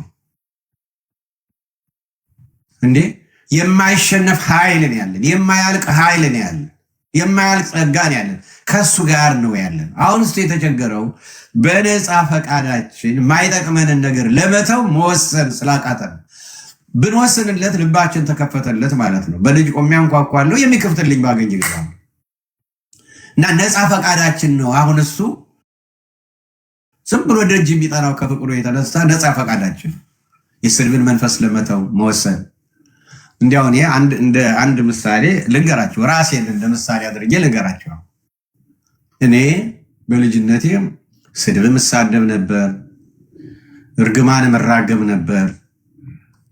አፈር ያበላ አፈሩን ብለው እንዲያው ዝም ብሎ በሆነ ባልሆነ ወንድምን ሳይቀር እህትን ሳይቀር ባልንጀራን ሳይቀር ኧረ ይድፋህ ኧረ ምን መቼም እርግማን ስድብማ ተውት መቼም መሐላው ዝም ብሎ በየእንትኑ ነው። እኔ አሁን አዛኘ ነው ወላዲተ አምላክን እና አሁን እነዚህን ነገሮች ትንሽ ተለማመድኩ። አሁን እነዚህን ነገሮች ያው ካወቅኩበት ጊዜ ጀምሮ እንደማይጠቅሙ ካወቅኩበት ጀምሮ እነዚህን ነገሮች አሁን ትቻቸዋለሁ። መተው እንደሚቻል በራሴ አይቻለሁ። እኔ ከማንም በእውነት ያነስኩ ደካማ መሆኔን አውቃለሁ። አንድ ደካማ እኔ የስድብን መንፈስ መተው ከቻልኩ፣ አለመሳደብ ከቻልኩ፣ አለመራገም ከቻልኩ፣ አለመማል ከቻልኩ፣ አሁን በጣም የሚታገለኝ አሁን ጠላትን መውደድ አለብኝ። ግድ ነው መውደድ አለብኝ። እሱን ከልቤ ለመውደድ ትግል አሁን የራሴ ትግል ጠላትን የመውደድ ነገር እንዴት አረየ ነው። አሁን ልምምድ ትግሌ የራሴ ትንሽ የሚያስቸግረኝ ይሄ ነው በበኩሌ ማለት ነው። እና አሁን ከአይምሯችን በላይ ከአቅማችን በላይ የሆኑ ኃጢአቶች አሉ የማንችላቸው፣ አንዳንድ ጊዜም የማናውቃቸው፣ እያወቅንም ደግሞ ዝም ብለን እንደቀላል ያየናቸው ክፉ መንፈስ የሰወረብን። ግን እሱ ደግሞ እናንተ ደካሞች ሸክም የከበደባችሁ ሁሉ ወደ እኔ ኑ እኔም አሳርፋችኋለሁ። ሸክም የከበደባችሁ ሁሉ ነው ያለ እንጂ የተሸከማችሁ አይደለም ያለ። ሊከተለኝ የሚወድ ቢኖር ራሱን ይካድ መስቀሉንም ተሸክሞ ይከተለኝ። እያንዳንዳችን የራሳችን ሸክም አለብን። ያን ሸክም እያጣጣምን መጓዝ ነው። ከከበደን ግን እሱ አለ። ምንድን ነው? እኔ አሁን የምነግራችሁ የምችላትን ነው፣ የቻልኳትን የምችላትን። እኔ አሁን እችን የምችላትን ማድረግ ከቻልኩ የማልችለውን ደግሞ ከአቅሜ በላይ የሆነውን ደግሞ ለሱ መስጠት ነው። ግን የምንችለውን ማድረግ እንችላለን። ኢትዮጵያውያን አሁን ኦርቶዶክሳውያን አሁን በውጭ ያለ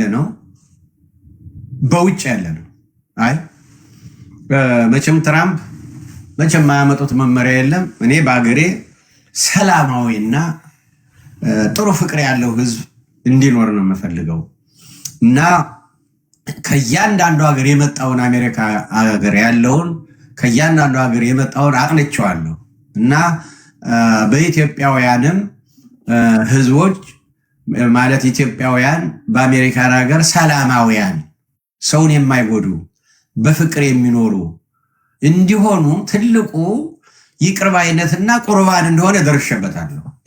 ይበሉ አሁን ፕሬዚደንት ትራምፕ መቼም የሚገርሙ ናቸው። ደርሼበታለሁ። ስለዚህ አሜሪካን ውስጥ የምትኖሩ ኢትዮጵያውያን በጥናት ደርሰንበታል። ቂመኞች በብዛት እንዳላችሁ ተረድተናል። ስለዚህ ቂምን ትታችሁ የተጣላችሁ ካልታረቃችሁ ደግሞ መታረቃችሁ የአፍ አይደለም የልብ መሆኑን ደግሞ ሳተላይት አለ ሪሜል ቴክኖሎጂ ያያችኋል። ታርቃችሁ ደግሞ የማትቆርቡ ኢትዮጵያውያን ካላችሁ በአሜሪካን ሀገር መኖር አትችሉ። ይሄን ካላስተካከላችሁ፣ ከተጣላችሁት ጋር ካልታረቃችሁ፣ ታርቃችሁ ካልቆረባችሁ በ48 ሰዓት በካቴና ታስራችሁ ወደ ሀገራችሁ ትመለሳላችሁ ቢባል ሁሉም ቆራሉ። ለምን? ከአሜሪካ ላለመውጣት። እንደገና ደግሞ አሁን ኢትዮጵያ ውስጥ እንደምናየው በጣም ብዙ ችግር ነው ያለው። ስለዚህ ከኢትዮጵያ ወደ አሜሪካ ለመግባት ብዙዎች ጭመኞች እንደሆኑ ሰምቻለሁ። ስለዚህ የተጣሉ ታርቀው የታረቁ ከተጣሉት ጋር የታረቁ በልባቸው ቂም የሌለ እንደገና ደግሞ በቅዱስ ቁርባን ራሳቸውን የሚመሩ የቆረቡ ይቅር ያሉ የቆረቡ በቀጥታ የአሜሪካን ቪዛ ይሰጣቸዋል ቢባል ስንትና ስንት ህዝብ ይቅር እንደሚባባልና እንደሚቆርብ አስቡት። ለምን? አሜሪካ ቅድም እንዳልነው አንድ ሆኖ ታምር የሰራ ሀገር ያደገ ሀገር ስለሆነ በሰላሙም በነፃነቱም በኑሮውም በስራው የተሻለ አገር ስለሆነ ነው እኛ እንደዚህ የምንወስነው። እና እዚህ ዝም ብሎ ስትረስ ስለበዛበት ያለ ድካም ለማይኖርበት አሜሪካ ይሄን ያህል ምን ወስን ከሆነ ይህ ዓለም እኮ ኃላፊ ነው። አሜሪካ ኃላፊ ነው። የማያልፍ ደስታ፣ የማያልፍ ሰላም፣ የማያልፍ ክብር፣ የማያልፍ ኑሮ፣ የማያልፍ ጸጋ ያዘጋጅልን በሰው አይምሮ የሚታሰብ በሰው ቋንቋ ያን እንዳናጣበት ነው። በቀላሉ እሱ ያን እንዳናጣበት ነው። በቀላሉ በነፃ የሰጠን በምትበላ ነገር በምትጠጣ ነገር። ይሄ የምታዩት ስንዴ እንዳይመስላችሁ ስጋዬ መድኃኒት ኃጢአት የሚሰራይበት ነው። ቃል ገባሁላችሁ። ይሄ ወይኑ የምትጠጡት እንዲሁ ዝም ብሎ አይደለም። አንዲት ትርፈ መስቀል አንዲት ማንኪያ መሆኗን አይደለም። ከባህር አሸዋ ከሰማይ ከዋክብትም ይልቅ ኃጢአታችሁ በቃ ይቅር በላችሁ በንስሐ ተመልሳችሁ በዚህ ይቅር ይለናል ብላችሁ አምናችሁ የምትወርሱት ከሆነ ጨርሶ ኃጢአታችሁ የሚደመሰስበት ነው በነፃ። ድሮ አዳምና ሔዋንን አትብሉ ትሞታላችሁ ሲባሉ በሉ። እውነትም የሰው ዘር የነበረው መጀመሪያ ኢትዮጵያ ውስጥ ነው የሚለው እንደኔ ይሄ ማረጋገጫ ይመስለኛል። አትብሉ ሲባሉ በሉ፣ ሞቱ። አሁን ደግሞ ብሉ የዘላለም ሕይወትን አግኝታችሁ በሕይወት ትኖራላችሁ። ብሉ፣ ብትሞቱ እንኳን ከኔ ጋር ናችሁ። እኔ እንደተነሳው ትነሳላችሁ። አሁንም ከተነሳሁት ከኔ ጋር ናችሁ። አሁኑን እንኳን ተነስታችኋል፣ ከኔ ጋር ናችሁ። ስለዚህ ይሄን ብሉ፣ ኃጢአታችሁ ይደመሰሳል፣ የዘላለም ሕይወትን ታገኛላችሁ። እኔ ከእናንተ ጋር እናንተ ከኔ ጋር የምንኖርበት ታላቅ ምስጢር ነው። ብሉ፣ አንበላም። እኔ እንደ ኢትዮጵያ እንደ ብዙዎች ኦርቶዶክሳውያን እንደ ኢትዮጵያውያን ኦርቶዶክሳውያን እግዚአብሔርን ያስቸገሩ ልጆች ያሉት አይመስልም። ምክንያቱም በዓለም ዙሪያ ያሉ ኦርቶዶክሶች ሁሉ ኃጢአተኝነታቸውን ያመናሉ። እንዲህ የሚጠቅማቸውን መርጠዋል። አስቀድሰው ሳይቆርቡ አይመለሱም። በእኛ ማንም ሰው አስቀድሶ ሳይቆርብ መመለስ እንደሌለበት፣ አስቀድሶ ሳይቆርብ ቢመለስ ከቤተ ክርስቲያን የተወገዘ እንደሆነ ደወል እየተደወለ ቃጭል እየተቃጨለ እመወበሴ አሌሉያ እየተባለ በዜማ እየተዜመ ነው አዋጁ የሚታወጀው። ቅዳሴ ገና ህብስቱ ከቤተልሔም ወደ መቅደስ ሲገባ ደወል እየተደወለ ቃጭል እየተቃጨለ በግዕዝ ስለሆነ በዜማ ስለሆነ ነው እንጂ አዋጅ እኮ ነው። ማንም በዚህ ቤተክርስቲያን አስቀድሶ ሳይቆርብ የሚወጣ ይሰደድም። ቤተክርስቲያን ከቤተክርስቲያን የተለየ የተወገዘ ይሁን። ለምን? በሰማይና በምድር ጌታ በመለኮት ፊት መቆሙን አቃሏል። ሕገ እግዚአብሔር ጥሷል። እና አሁን እንደዚያ እያለ በቃ እኛም ካህናቱም ልማድ አረግ ነው፣ ምዕመናንም ልማድ አረጉት። እንዳትበሉ ትሞታላችሁ መብላት። አዎ በትክክል እደግመዋለሁ። አዳም ሔዋን የነበሩ ኢትዮጵያ ውስጥ ነው። ይኸው የሰው ዘርም የመጨረሻው እስካሁን ድረስ እንግዲህ በሌላ ዓለም ከተገኘ አላውቅም። እስካሁን ድረስ ማንም ያልቀደመው የሰው ዘር አጥንት የተገኘ ኢትዮጵያ ነው። ስለዚህ አዳምና ሔዋን ነበሩ ማለት ነው። አትብሉ ትሞታላችሁ፣ በልቶ መሞት። ብሉ በሕይወት ትኖራላችሁ፣ አንበላም እንዳሉ መሞት። ብሉ በህይወት ትኖራችሁ፣ አንበላም እንዳሉ መሞት። አንበላም እንዳሉ የሚሞቱት ስንትና ስንት ነው ቁጥራቸው? እስኪ ያስታውሱት። ስለዚህ ወንድማችን ያስተማሩን ቀላል አይደለም። አዎ እውነትን በፍቅር ኑሩ። እውነት ኢየሱስ ክርስቶስ ነው። በሱ ያገኘናት የተዋህዶ ሃይማኖታችን ነው። ስንኖር በፍቅር እንኖር። ፍቅረ እግዚአብሔር ካለን፣ ፍቅረ ክርስቶስ ካለን እስከ ሞት ከመድረስ የበለጠ ፍቅር ምን ያደርግ? እንግዲህ ሰው ሆኖ ሞተ። ከዚህ የበለጠ የፍቅር ደረጃ የለም። ምን ይሆንልን ከዚህ የበለጠ? ስለዚህ በትክክል የምንወደው ከሆነ እሱ የወደደን አብረን እንድንኖርለት ነው። ከብረን እንድንኖርለት ነው። ለራሳችን ነው። ስም ይጎልበት ነገር የለም።